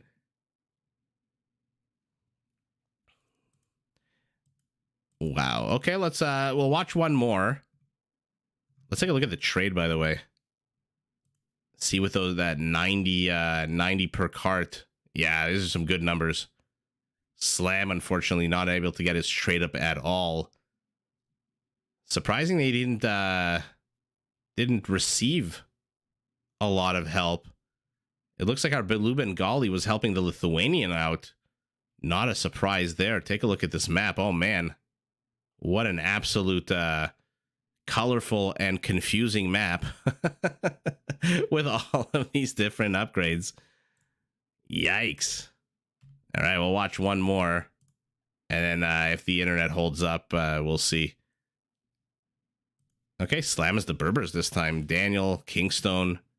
So most of the same players, except we've got the addition of Mr. Rooster.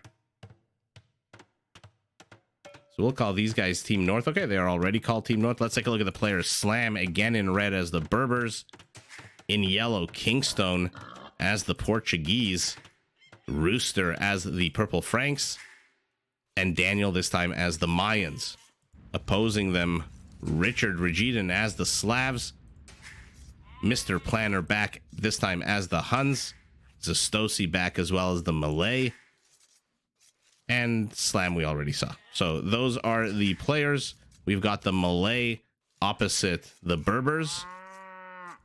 Let's see if Slam uses his quicker moving villagers here to outmaneuver Blue. Okay, so the fight has already begun. This is an absolute ugly map. I'm going to zoom out. If you can't see the mini map, look at this. I mean, the players are separated by a diagonal going from the bottom left of your screen to the top right of your screen. One avenue of attack, 2, 3, 4, 5, 6, 7, potentially 7 to 10 avenues of attack. Usually when a map looks like this, the battles are very messy. And usually, though, the players choose 2 or 3 avenues of attack and then ignore the others. We'll see if that's the case here. Teal has already completed a wall off here. Gray and orange trying to figure out what the hell to do here. Valis has to be careful spending wood. Sub 100.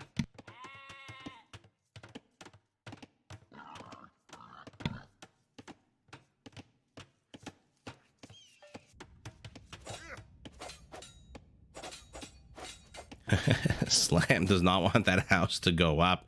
Zastosi loses the house, which is sour again. He does not have a lot of wood in the bank, but does manage to complete the wall off a little bit further from where he wanted to, but not a bad wall off to complete. Lots and lots of open space here for him to position his armies, to build infrastructure. So not terrible.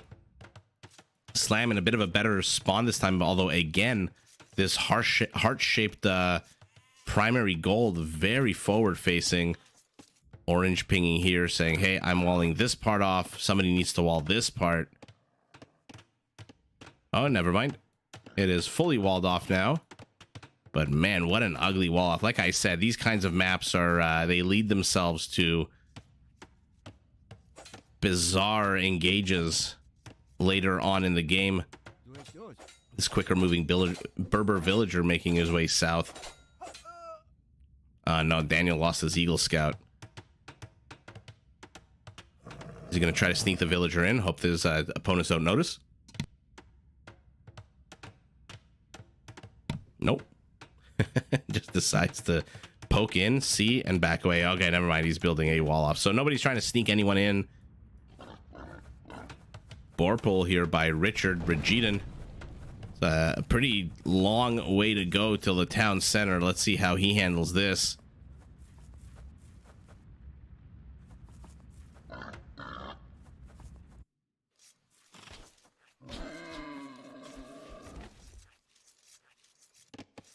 Okay, people are pulling boars from all over the map, but it looks like there's an equal distribution of cocaine bears. I mean, look at this. 1. No, that's, sorry. 2. 3. And then there's a 4th one right above. There's a lot of bears on this map. Not a lot of wild boars, but a good amount of clumps. But no big, no big clumps of 9 or so, or even, it looks like 6 here. Okay. So, I've proven wrong immediately. And there's 6 here. Daniel, though, choosing to pull only 3, does not want to get ensconced with any of these bears to attack.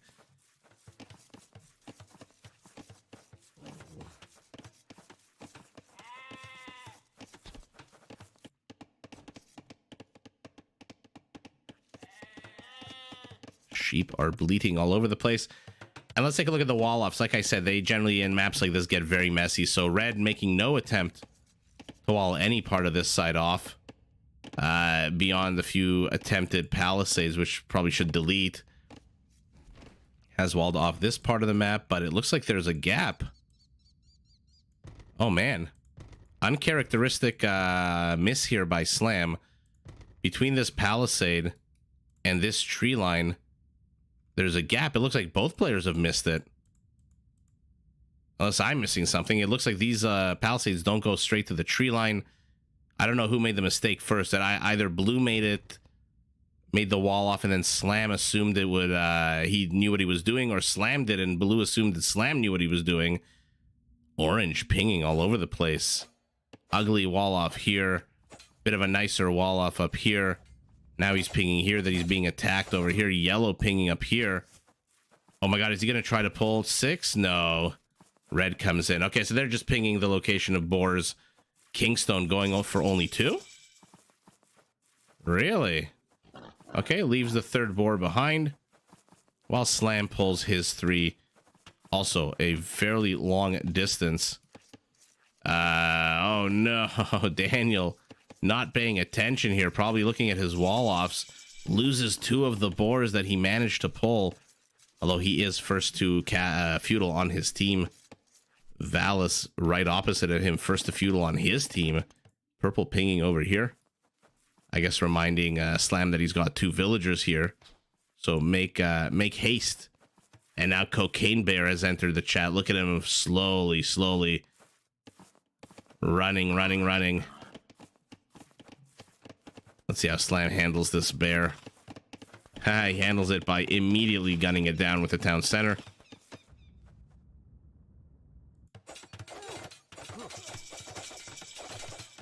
Okay, so Valis trying to bust his way into Daniel's base, but Daniel noticing it immediately, double wall off.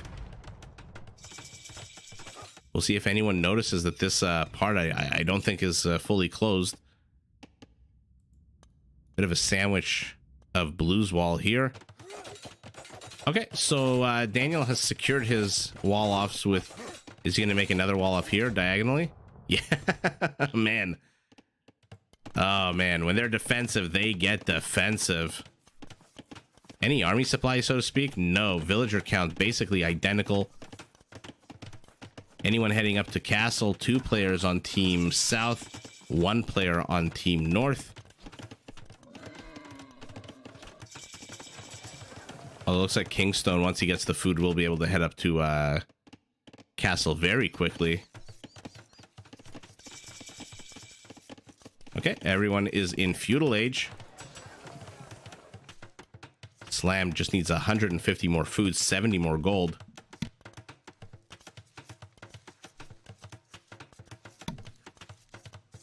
What has he built up here? A mill.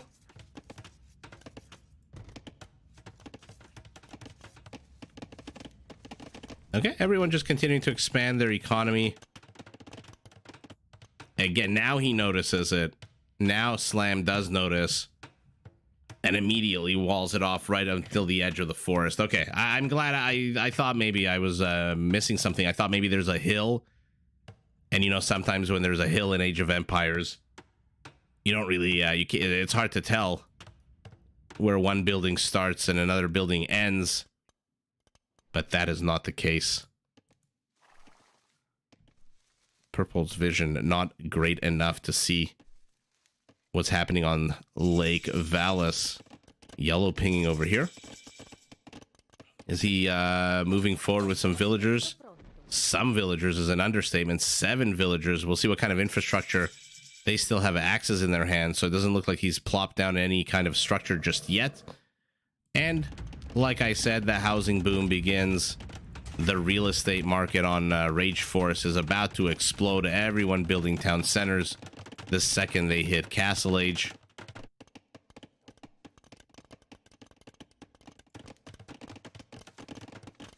Rooster first on his team to castle, by the way. Any army?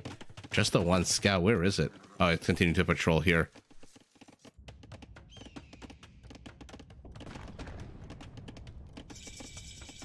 Team North needs to get their butts up to castle. Okay, they're starting to. Kingstone next to reach it. And in the next 30 seconds, Slam will be in castle as well. Will be interesting to see what the Berber does to go up against the Malay. I mean, Zastosi is... Zastosi's taking his sweet time. Not surprising, of course. Has saturated half this lake. Has no real military infrastructure to speak of. Market and blacksmith going up, but he still needs about 600 food, 550 food in order to be able to go up. Also notices that this wall off is not 100% complete. Man, too bad nobody snuck a villager in, but now a Portuguese castle by Kingstone starting to build organ guns, and then a very emergency wall off here by Valas. He is not ready for this at all. He is still 2 minutes away from castle, has no army supply to speak of. And now yellow is already on the borderlands. Very sour here for Valis. Look at how quickly these walls get demolished. Organ gun. Ram. Building. Okay, I mean, Valis is trying. This is a lot of villagers to pull off the production line. Looks like there's a bit of a fracas here to the center. North position, where Slam and Mr. Planner are tangoing, dancing with each other to see whose mango will go down first. Oh, Slam losing a villager there. Not fun at all. 2 town centers going up for Daniel as well. A 4th for our Purple Frank. And now Slam retreating, backing away. Probably microing somewhere else on the map, so he's pushed his mangonel back so he doesn't have to worry about it getting sniped or attacked. 1, 2, 3 extra town centers for our Mayan. Let's take a look at what Daniel is planning on doing here. He's got a market, a blacksmith, and that's basically it. Doesn't really have to apply that much pressure because yellow is inside the walls. Oh, this might be absolutely deadly here for Valis. He still has no army. He's got only 29 villagers, 10 fishing ships. The stalemate to the north continues, but how the hell are they going to handle? By the way Valis built his walls, he's basically isolated Daniel. No, sorry, guys. I'm so sorry. That's a brain fart on my part. That is not what's happening at all. They are not on the same team. Sometimes it happens. I forget for a split second. Okay, Organ Gun's moving in. A very last minute wall off. Getting the stone fortified wall upgrade. Right in the nick of time, unfortunately. Oh man, these Organ Guns are going to shred these villagers.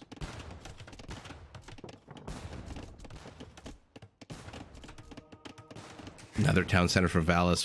What are his teammates doing to support him, by the way? Monks are coming out. Okay, not a bad not a bad decision here by Richard. But by the time the monks get there and start converting these Organ Guns, this lake is going to be down. Oh man, fishing ships. One of the coolest death animations, I think, in the game. A lot of people talk about the Korean War wagon, the Hussite wagon. I think fishing ships, very underrated. Going full Captain Jack Sparrow there, sinking right as they approach the dock. And that is it. All she wrote for Valis's fishing fleet. He is rebuilding here to the back. So Valis here has been knocked out from the flanking position. Our Teal Slav has all of a sudden found himself going from pocket to flank. Has 2 converts. Will he get a third? Gets a third, but loses 1 monk. Oh, second monk goes down as well, but not a bad swing here. Oh, will he get a 4th? Ooh, they move out of range just as he comes in, but now they're back in range. Remember, the accuracy on these guys is also pretty bad. 50% base accuracy. Tower's not a bad idea to zone out monks. Not a bad idea at all. But there's a lot of monks streaming in, these Slavic monks. The north. The dance of the mangoes continues. No one really pushing into anyone else. Slam finally getting a castle up off the back of 4 town centers and 73 villagers. Valis has been knocked down to 24 villagers. And blue as well. The village needs to get that villager count up button. He will be an Imperial first. Will our Malay going for infantry?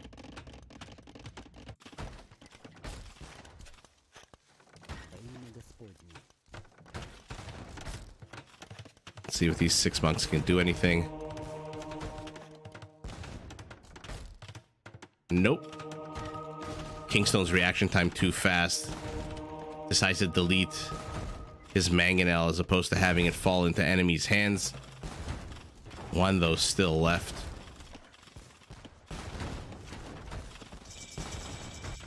Okay, and now Mr. Planner starting to support his teammate.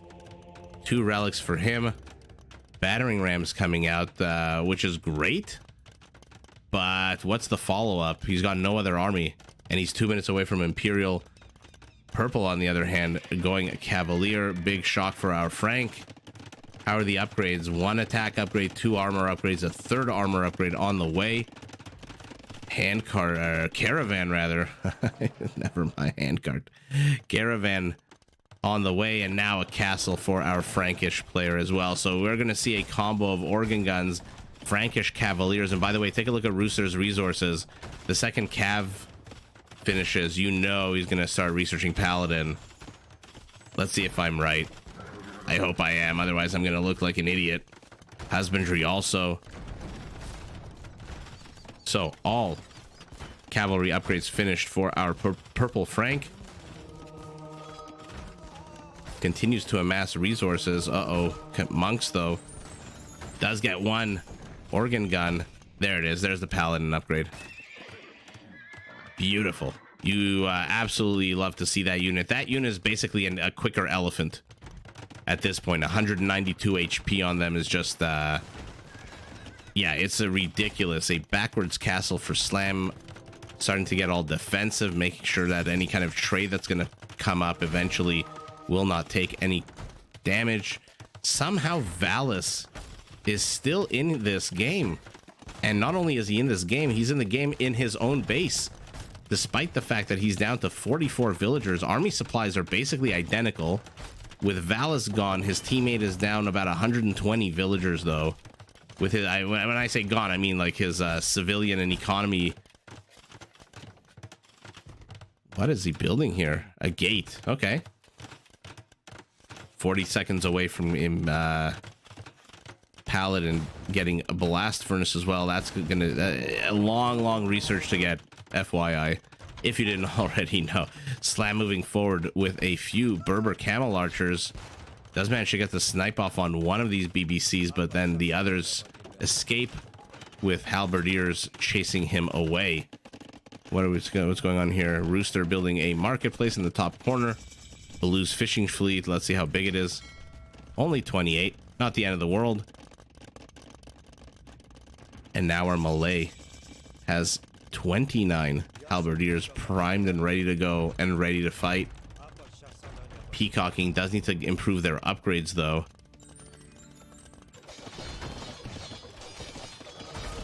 Hi, Bobby. Bobby. Sorry, I know you told me I almost got your name right last time. Yeah, live casting some Rage Forest games.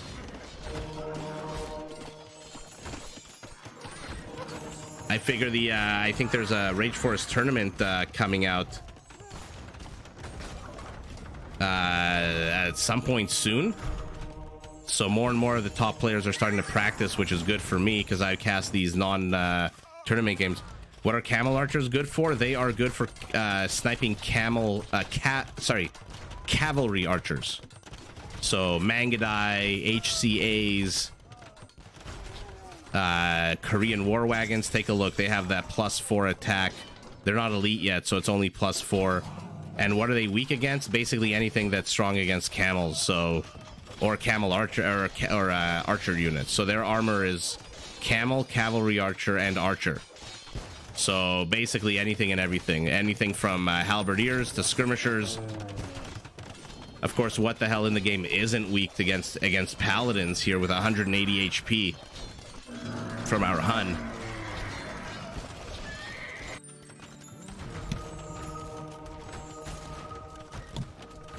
And again, Valis just staying in this with the help from our Teal Slab, who's now building a trap of his own. Where's Teal's closest castle, by the way? Is it over here? Oh, this is very far away. Very far away. Yellow pinging over here. I wonder why. Maybe wants to open up a fresh avenue of attack. But it looks like Slam is getting slammed here by a bunch of different armies. Elite Camel Archer on the way for him. How many does he have left? Only 5. Only 5. And luckily for him, Rooster's here to help out. Unlucky for him, Rooster's just kind of hanging out, not really doing much here.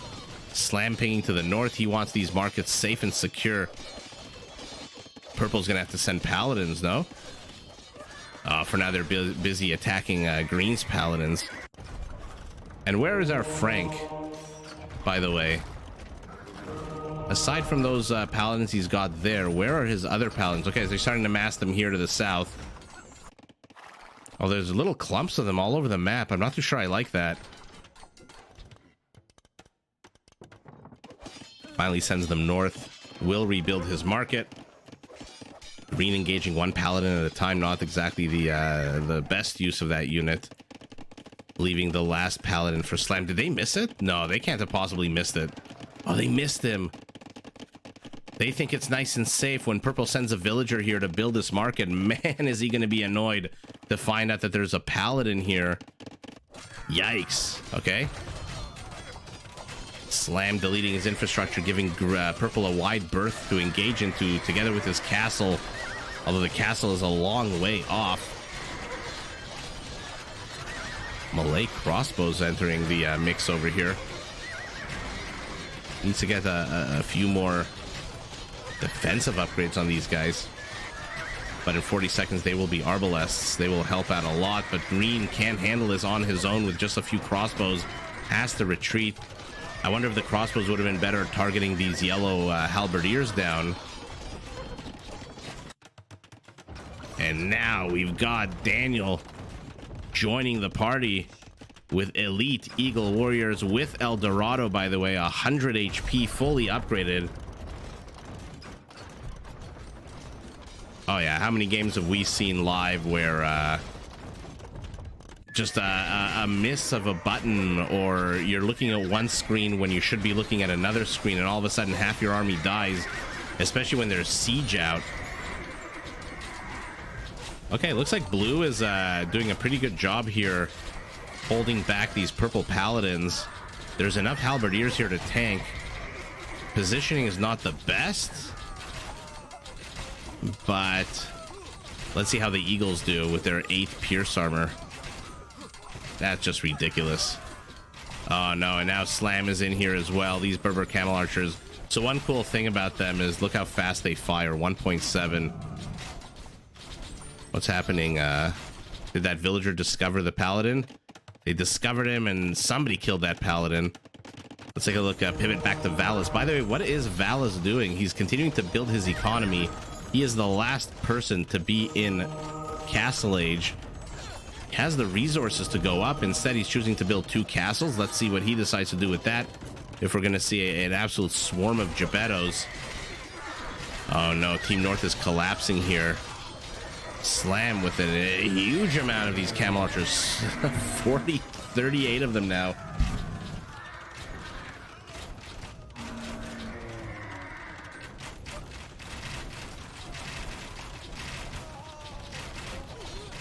Yikes.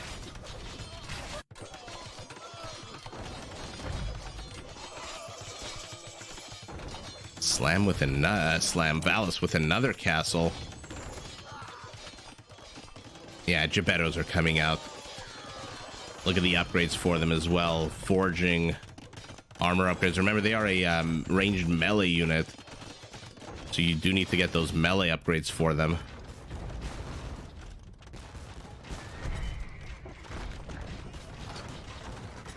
Oh no.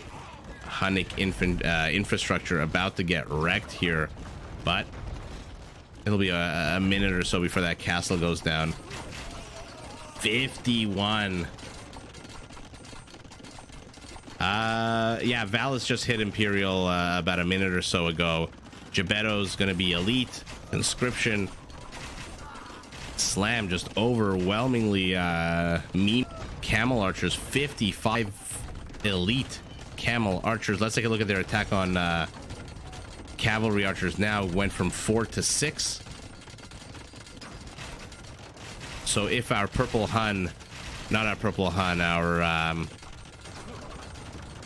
green Hun rather, decides to go Cav Archers, Valus is Valus. Slam is just gonna wreck him. Sorry guys, brain is starting to freeze up for some bizarre reason. Green pinging over here.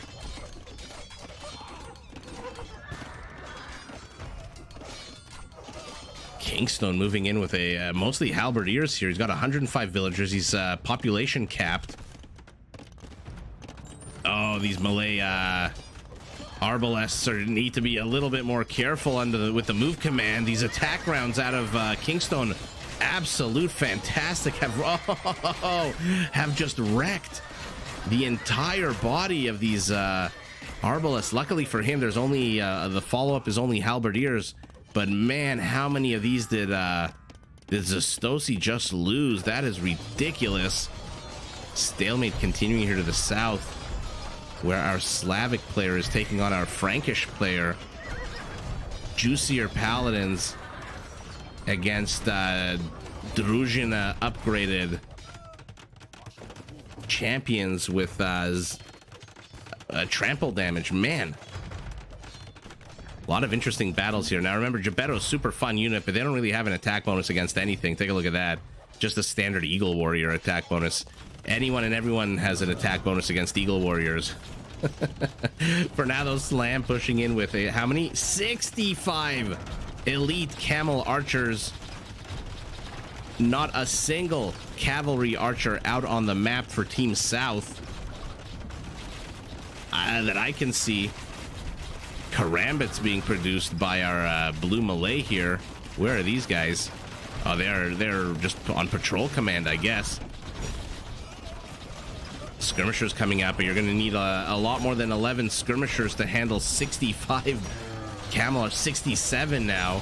Although if Slam's not paying attention at all against these skirmishers, but does manage to get them. Slam loves his siege towers.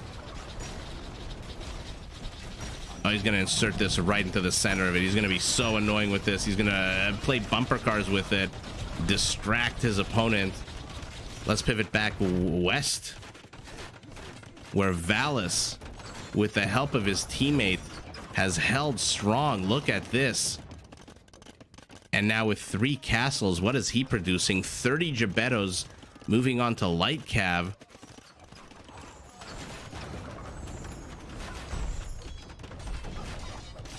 Team South busting their way in through the west. Team North busting their way in through the east. Paladins sacrificing themselves trying to get rid of these rams. Will get them, but man, was it a costly... Slam moving in his siege tower. No monks here to teeth these 2 relics just yet. 67 has become 63, these Berber camel archers. You don't think there's a coordinated attack? Let's take a look at what we have here. Let me highlight everything. So we've got basically Slam on his own. There's 2 halberdiers from Kingstone. Kingstone has 40 halberdiers, but where are they, by the way? Let's see if you're right about the coordination. Okay, they're a little bit further south, handling these green paladins quite well with Frankish support. Okay, so it looks like they're leaving Slam on his own here. He's got enough Trebs, Rams, and Camel Archers to take down these castles and kill anything that tries to oppose him. Has broken off a chunk of his Kit Kat bar to go south here. Might want to insert himself into the trade route, which would be absolutely devastating. Look at Purple walling this area off. He knows that they're about to get pushed.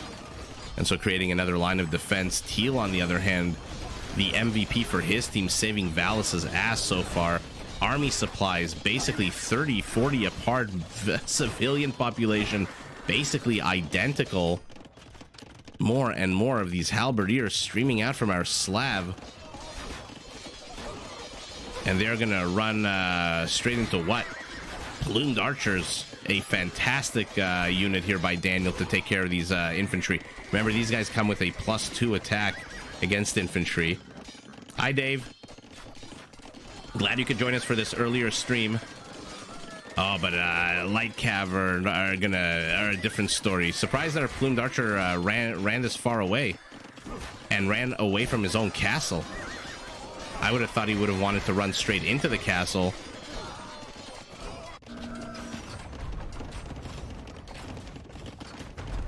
Slam has taken down 2 castles now himself. A third and a fourth are right here. Karambits are gone. Elite skirmishers are the on the menu right now. They're not doing a terrible job against these camel archers. The problem is Slam behind this is building 22 more camel archers. And let's look at the firing rate of them. 3 seconds between attack compared to 1.7. They literally fire twice as fast. Unfortunately, Slam for his Slam is focusing all of these camel archers on one unit. It might be a little bit of overkill. It looks like Team South is pushing this back. There's a lot of Daniel's infrastructure here. And in case you can't tell, based on the disgusting mess that's in the on the mini map, this is Daniel's actual spawning base. So Team South has saved Valus's butt. He's out of the fire. And now he's streaming forward with 27 light cap, 26 Gebettos, and he has inserted himself into his opponent's base. Fantastic move. He ran away early, assumed he was going to die. Might want to put out a few lumber camps here. Now Blue's third castle looks like it's about to go down. He does not have a lot of stone to repair, but he needs to do something. He continues to pump out these elite skirmishers, but look how quickly they just die. They'll take good trades with them, though. 33 camel archers, but that's because he broke off how many? 25 to go here, but they're not paying attention. They're going to get closed in on. Halberdiers from our slab closing the distance, managing to absolutely wreck these camel archers. Slam survives with 18 of them. His teammate here. I mean, Yellow has been very active, Kingstone. Remember, first he pushed into here against Valus. Now he's pushing in against Mr. Planner and Richard. Hi, Slick Rick. Hi, SF. Glad you guys could join. We are watching some Rage Forest in preparation for a few tournaments. Oh no, Green here with a huge body of paladins. Oh, Slam running away into the castle. Oh, what else can he do? What choice does he have? This is a lot of Hunnic paladins. I'm trying to click on them. There we go. 4,500 HP of Hunnic paladins, backed up by a Treb, although it is on fire. What is going on over here? Looks like Valus has inserted himself into this one gate. His base looks like it's under attack by plumed archers. Wow, look at them. They cut a path through with his onager. And wow. I thought Team South was doing an amazing job here in the west side, pushing back against Daniel. Unfortunately, they collapsed entirely here on the right side. And even though Mr. Planner showed up with a bunch of paladins, 4,500 HP, look at how many annoying Slavic halberdiers with, by the way, look at that area of effect range. How annoying is that? Trample damage, basically. Very annoying. Yellow here, I think the MVP Kingstone, first helping his teammates push Valus back, now helping push this area back. Wow, what an absolute fun game. Slam rating anything he can. I mean, he has the higher score, probably, if I had to guess, yeah, just the kill count alone. Let's take a look at the kills. Yeah, there we go. 476 kills for him. Let's see, economy, anyone getting any kind of assistance. It looks like every player was either giving or getting assistance except our Malay. And our Slav did not get any assistance either. Trade for our Frank probably helped them with the 3 relics to get a lot of those paladins out. All right, let's watch one more. I think that was this one. Oh, Mahai is in here. Freaking Andy is here. Anatov is back. ACCM is back.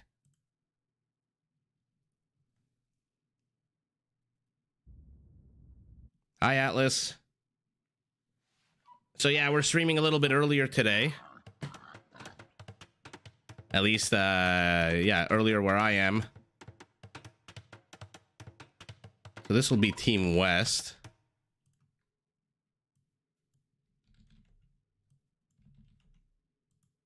And let's see what the teams are like. We'll start at the 12 o'clock position here. Freaking Andy is the Mongols. Oh, man. He's going to have fun with that. Tarantula as the Chinese in gray. ACCM in pocket as Aztecs. And on the flank, Mahai as the Koreans. Opposing them, we have Darvoy as the Britons. Anatov as the Burgundians. Moore as the Bengalis. And Target as the Persians. So let's see who we've got facing off against each other. Koreans against Britons. We're going to hopefully get to see a nice big ranged war between these two players. And then what? Mongols against Persians? That'll be interesting. We'll see what our Persian player decides to go for.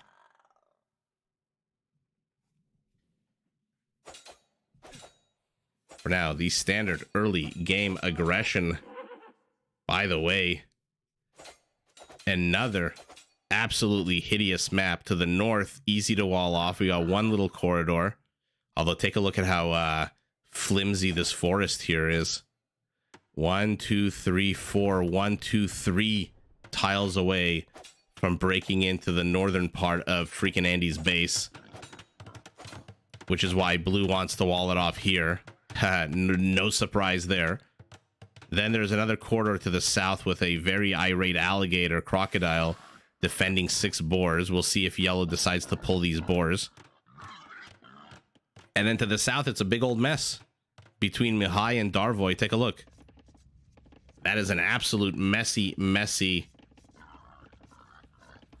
spawning location for Darvoy, by the way.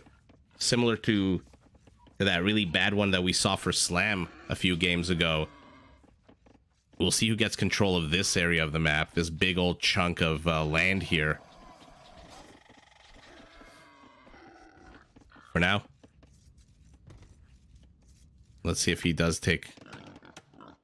loses the scout to the crocodile, although the crocodile did die.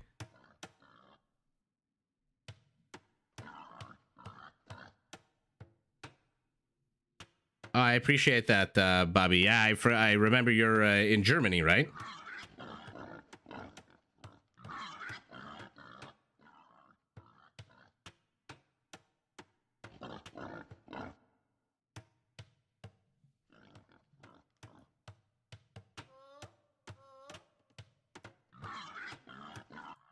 What are you? You are an Eagle Scout. Ah, misses the walling off of the crocodile. Misses it again, but now there's a tree here. Oh, very quick. Oh, not quick enough. Yeah. Just fight the crocodile at this point. Oh, it plops down and dies. Puddle of blood. But yeah, both players, Blue and Yellow, have left this entire corridor open. And even though Green is walled off here, Teal has not started walling any part of the map off.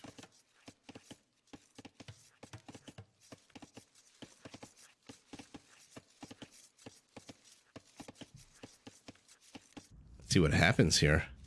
I'm very interested and curious to see what the hell happens here to the south. Looks like Teal wants to wall off a bit of his base. But again, big old chunks of the map left completely exposed here by Yellow and Blue. Neither player really trying to get control over this area. Yellow building a secondary wall off with houses.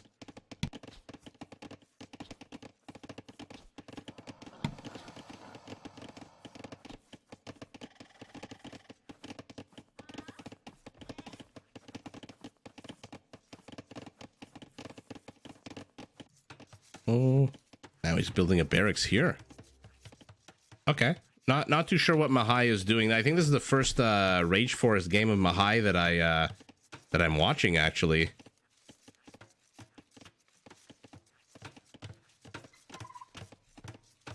Yeah, I'm pretty sure it is. He's playing it more like Arabia, and why the hell not? He's got this big old empty space of land. Your opponent is walling off. Although, look at how open this whole thing is. Okay, interesting play here by the players on both teams, to be honest. This is not a full wall off, I don't think. A lot of space here to the north of those houses. Orange pushing in, seeing this, that there's no wall here, realizing that Mahai is playing it fast and loose.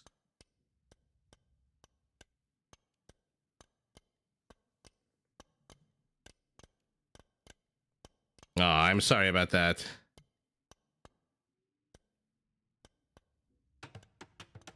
Yeah, by the way, I am playing around with streaming times. Today, it won't be in the evening or my evening. Dave, for now, I'm just casting. But at some point, I will start playing again. And we'll see if I switch over to Twitch or stay on YouTube for that part of the channel. Okay, Mahai. Like I said, playing this like Arabia. Said you walled off the south part of the map. Good for you. I'm just going to attack you from the north.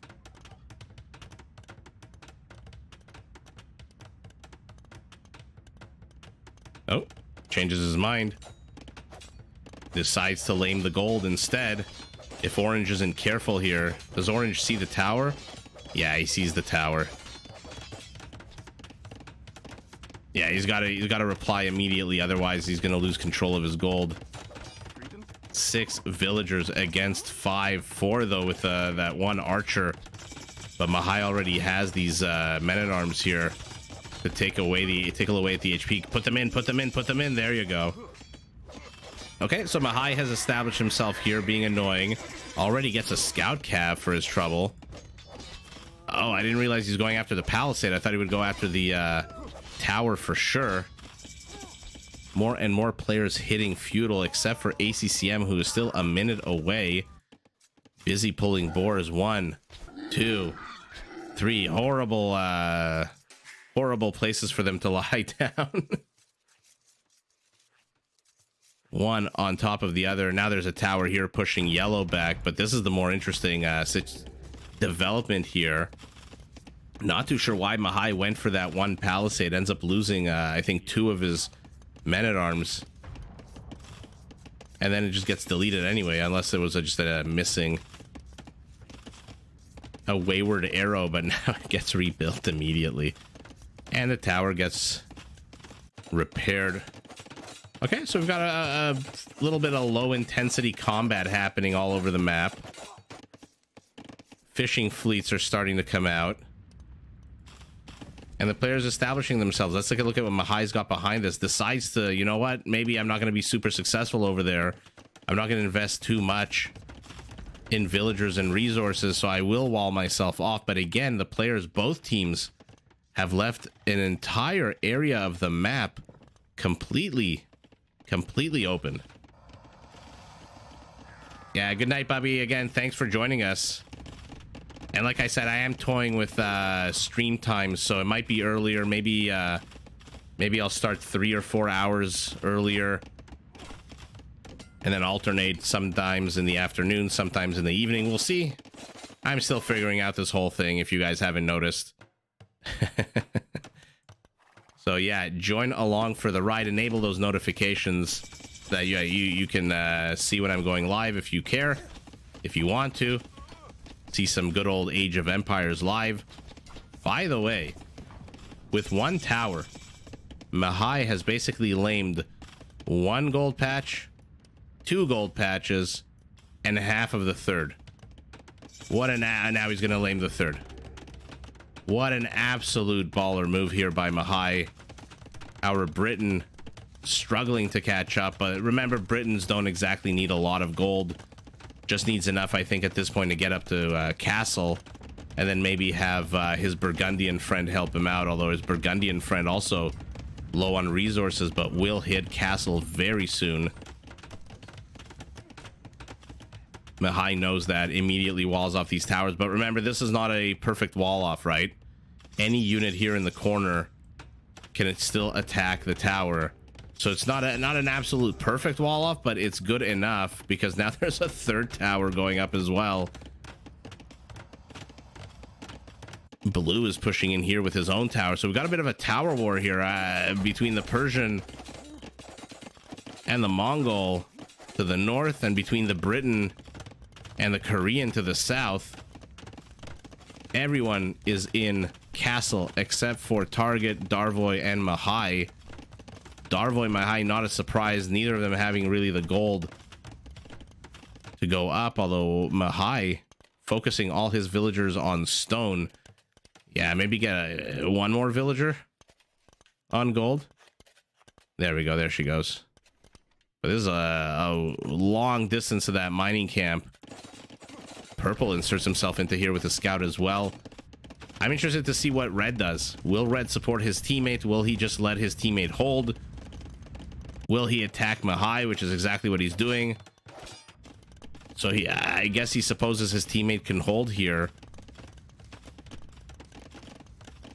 I mean, look, to be fair, if Darvoy can get his butt up to Castle Age, he's going to have a lot of stone. He just sold stone for gold. So we know he wants to go up, and he just clicked up. More and more stone for him. One castle here, and all three of these towers are gone. They are very close together. 1, 2, 3. One Briton castle placed over here should be able to get rid of all three of those towers, in which case Darvoy will explode in gold mining, and he'll have a castle, so those longbows will start coming out. How many on wood? Only 17 on wood so far. But we'll see. Anatov pushing in here. Mahai, we'll see how prepared he is on the receiving end. And we know how good he is on the giving end here. Tiefing as much gold as he possibly can of his opponents. We'll see how well he does when he's the one under attack. What is Green doing to support Mangonels? Hi, Brian. Glad you could join us on this earlier stream.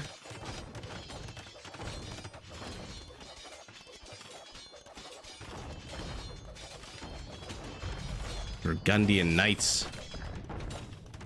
Not enough gold yet to upgrade them to Cavaliers.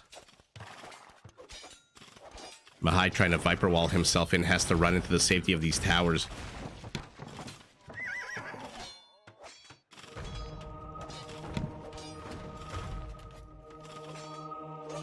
Oh, Monk attempts to convert. Monk dies. The Persian progression here has basically stalled. He is 15 seconds away from Castle Age. His opponent already in Andy building, by the way. Nothing. No military at all. He is very confident that this small clump of houses and very fragile stone wall will help. Like I said, there's also this path of attack that's available, although not yet. And here's what I was talking about. The one castle nullifies all of those towers. Will Mahai rebuild a mining camp here to the north? No, he just pivots away. Where is he going? We'll keep an eye on those villagers as well. But that's basically it. Now with a few ranged units inside here, these towers are basically going to collapse. Gray starting to build support here in the form of a siege workshop as well, but Mahai has held. Mahai has held quite well. Our Burgundian not really pushing in, going up for the light cav upgrade. Target 1, 2, 3 extra town centers. It's a housing boom.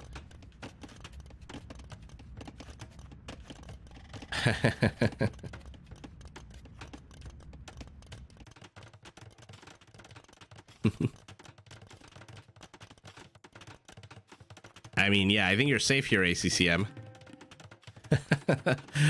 1, 2, 3, 4, 5 rows of wall offs. 2 towers down, 1 left to go. He's reclaimed the gold. Like I said, expect a huge explosion of gold out of our orange Briton, who is doing what with his newfound wealth. Another town center continuing to expand his civilian population. No action to the north, very little action to the center. We've got these villagers from Mahai. Looks like he did lose one. No one has seen these villagers, by the way. Look at Mahai with a town center behind enemy lines. Where is ACCM, by the way? He's got 5 monks. Where are those amazing Aztec monks? 55 HP on them. Slowly moving forward. I'm assuming he had research redemption, right? I didn't see it, but I assume so. If he sees that his opponent is going siege. And that's basically all she wrote here from Mahai's tower push. Man, so many freaking crocodiles on this map.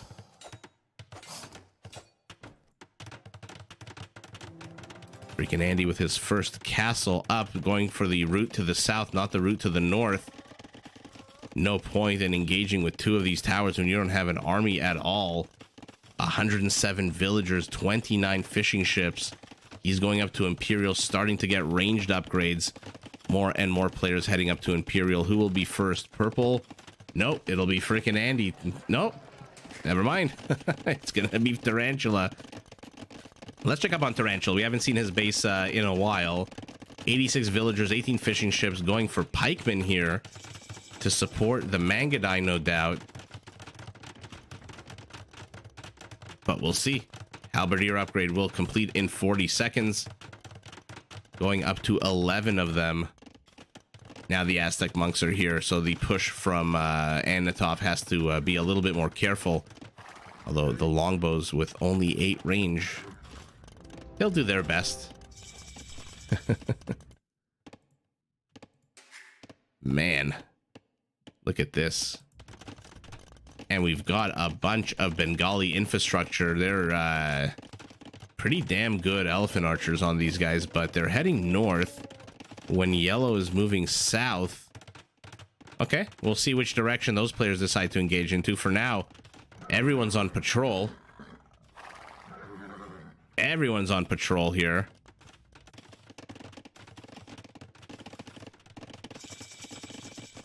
I'm keeping an eye out on this. I know I keep banding back to it. You guys must be wondering, why the hell does he keep looking at a clump of trees? Orange pinging here saying, hey, FYI, there's a whole huge body of monks coming out. Redemption, redemption, redemption. He's gonna start trying to take away these buildings from his opponents. Longbow's starting to get converted too. We'll see if he manages to get any. They have to run away from these onagers, though. This not even an onager, a mangonel looks like. Aztec Eagle Warriors out. Very few upgrades on them, though. 5 Pierce Armor still good enough, though. Not when you're streaming them in one at a time. Darvoy out of his confinement, building a second castle right in the face of his opponent. Deleted his own palisades. This castle should get up. Green needs to get the hell out of there now. Oh, too little, too late. Oh, never mind. He's targeting down the eagles instead, letting this one scout cav get all the kills. And in come the Burgundian light cav, rather, not scout cav. Oh, man. We've got Persian paladins on the way. This is like the game I casted that I released on Friday. The Mongols against the Teutons, except now it's the Mongols against the Persians. The Persian player going full paladin, although needs to get his food count up. Got a good amount of gold. Mangadai we've seen are not the best at taking down these elephants, just because again they have so much HP. It just takes so freaking long for these elephants to go down against the Mangadai.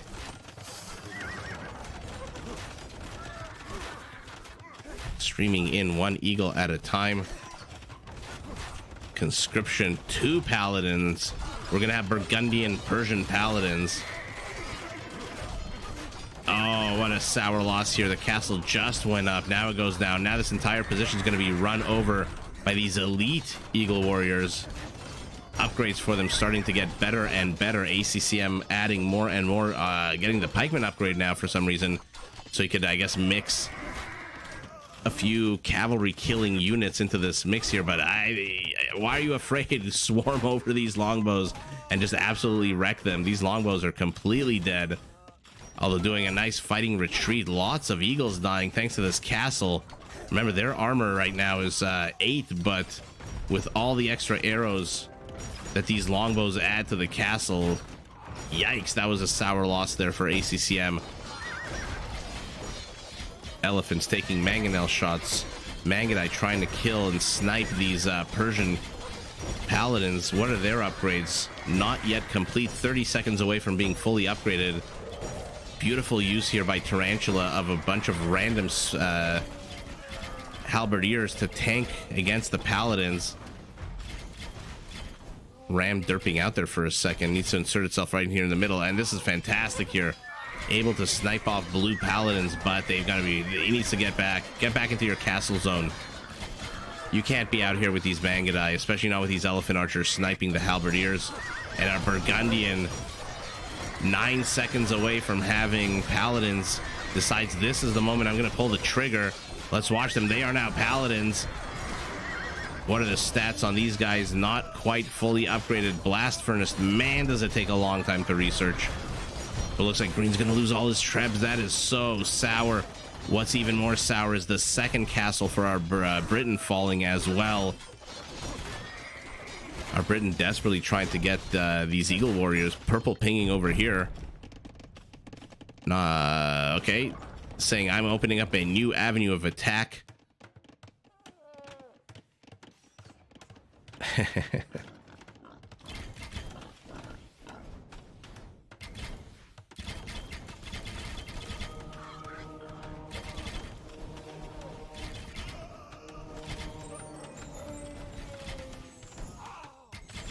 Yeah, Mangudai just not that great at taking down these elephant archers. Elite versus elite, 280 HP to 80.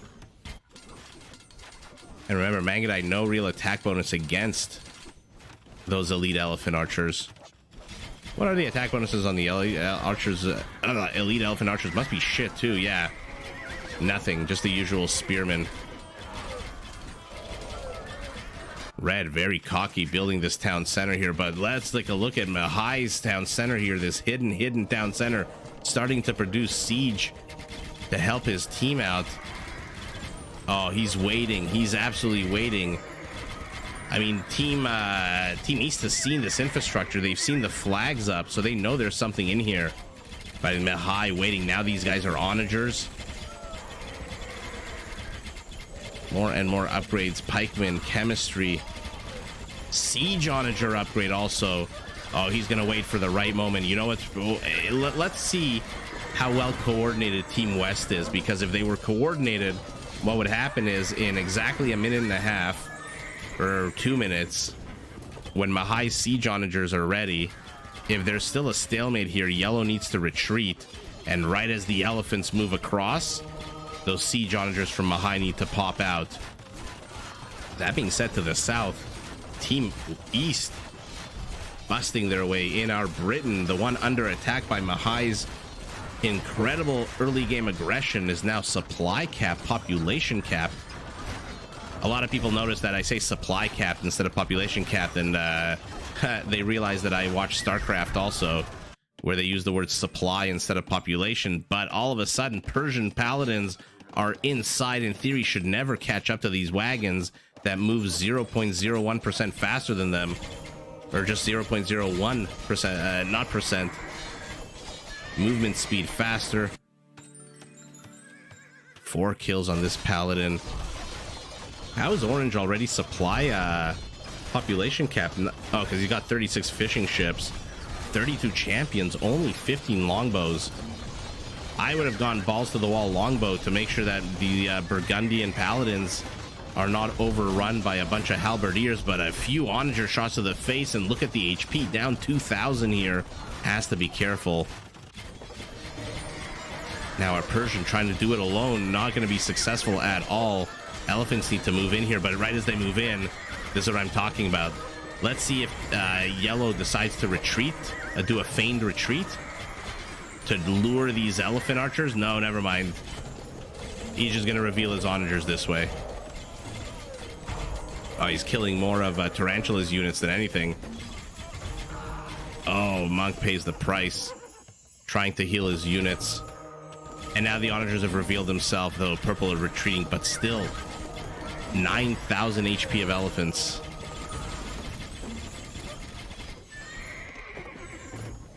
Yikes.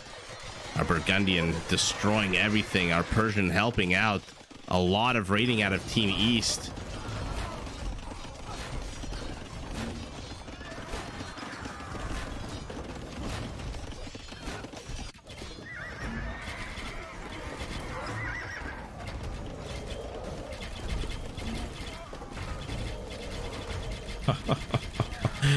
So many onager shots, but eventually the HP, I mean, how many shots has he taken to the face? He still has 5,000 HP of elephants remaining, and it looks like Team West is going to start collapsing a little bit. Although there is still a lot of infrastructure here for Red to get rid of. The problem is Teal, Mihai has been knocked down to 4 army supply, 3 onagers. Not sure why the screen took me here. The 3 onagers here, and 1 pikeman at home. Where is this? Where are these pikemen, by the way? Yeah, they're here. But pikemen against fully upgraded Burgundian paladins is not a fair fight, even with the Burgundians missing bloodlines. Our Britons streaming in more and more champions, building supply carts at the moment. Okay, his gold count not the best. These 2 castles, I'm sure, wish that they were in on the action. I'm surprised that our hi Andre.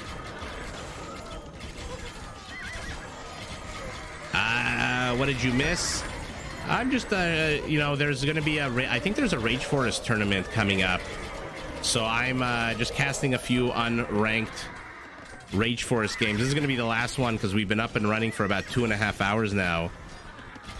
I mean, beautiful use by these siege rams.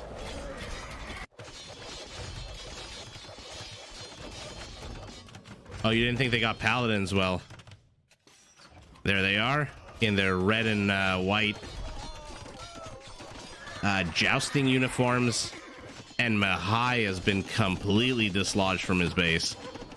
Luckily for him, he has this little side hidden expansion. He has 1 army supply.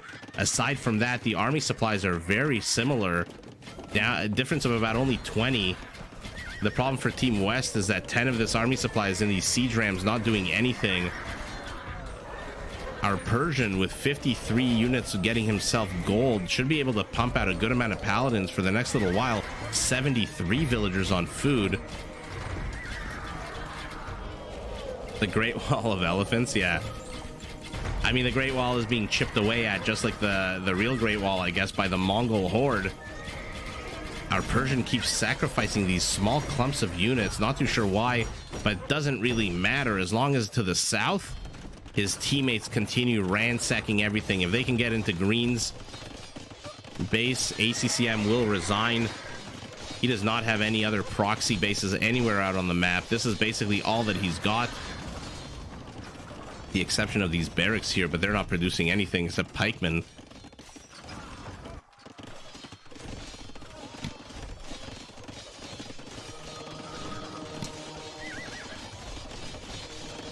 And yeah, the Britain champions thrown into the mix. Again, I wish we would have seen longbows or arbalests instead of champions. I think the Burgundian knights are enough of a hardcore, powerful unit to handle this. And the longbow could have helped snipe trade carts, halberdiers, villagers. But in any event, you're going 45 champions. Okay, our Persian going Hussars will be able to stop all of these rams. Fully upgraded Hussars, 95 HP, moving at 1.65 speed. Man, freaking Andy has doubled down on these Mangadai, 63 kills on them. But again, more and more trade is starting to fall. Britain towers are also being inserted to get the trade carts as they go by, and basically anything else. Yeah, Mihai has been knocked down, but unfortunately for Team East, he's still got a bunch of villagers that are unharassed. And now the paladins are heading north, leaving Mihai to his own devices. He's got 1,600 wood, so he can build infrastructure. The problem is he's got no other resources, so he can build all the infrastructure he wants. he doesn't have enough money to build units out of those infrastructures. And now this never-ending battle here to the north of the map between these elite elephant archers and these Mangudai, backed up by a lot of halberdiers. Where is this small contingent of Persian cavalry going to get that onager?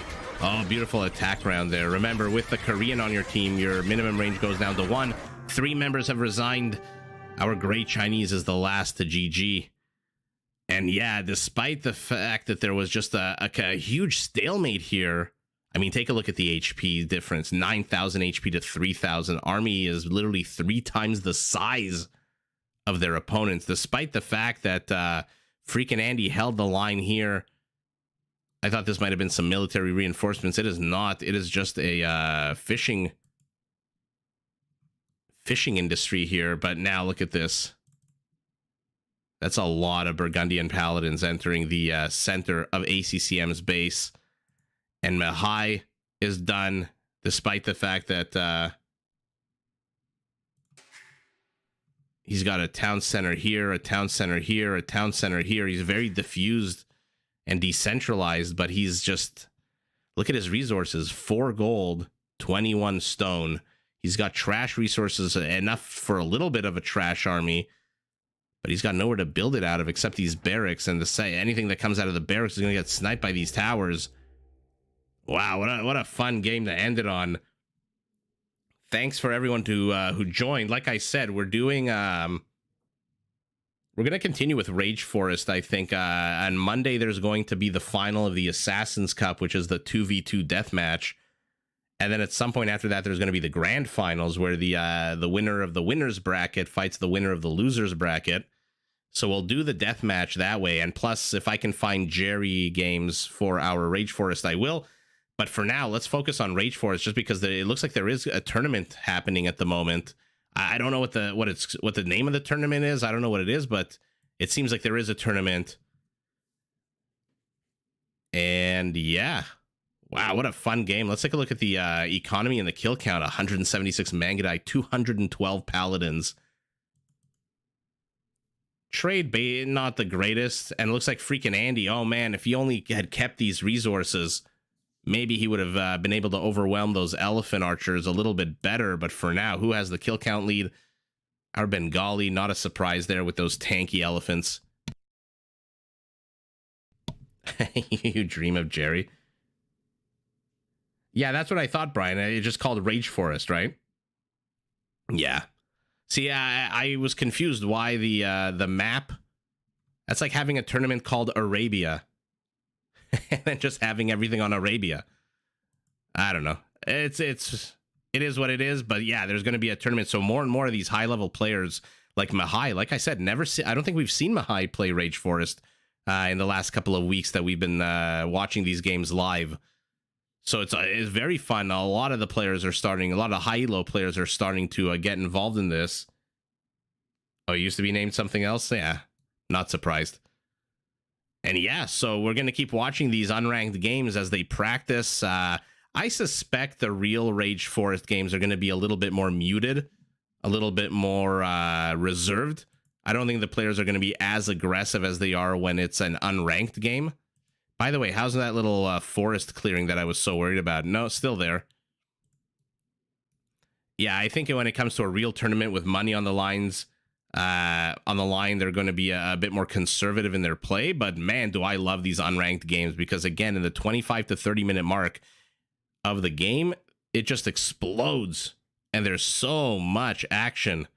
But yeah, everyone, thank you so much for joining. And I was experimenting today with a bit of an earlier launch time for my lives. If you're new to the channel, we live stream every day, whether it's Black Forest or Rage Forest or deathmatch games. I'm starting to throw in a few more random maps, and we're gonna watch 1v1 matches. I have a good Mr. Yo versus MBL series that they played. Again, all ranked and unranked, but not tournament games. And so they did play a series of games with each other, which were supposedly fantastic. So we'll watch those as well this upcoming week. Oh, Tato Shenanigans would be absolutely fun. I'm gonna try to find. Do I have, by the way? Let me see if I have Tato. So Rage. Oh yeah, look at that. We have 1, 2, 3, 4, 5, 6 more Tato Rage Forest games to watch. So Brian, gonna be lots of Tato doing Tato shenanigans. And like I said, we will find more Jerry games. He hasn't played in the last couple of days, it seems like, but once he does, I will be the first to see. Yeah, thank you so much for joining, and I'm glad it's not too late. It should be, what, 4 o'clock where you are? 4 in the afternoon, if I remember correctly. I thought it was 1 hour ahead, but it's 1 hour behind. And yeah, thanks everyone for joining, and I'll see everyone in the next live stream. Like, subscribe, enable notifications, all that good stuff, and I'll see everyone on the next one.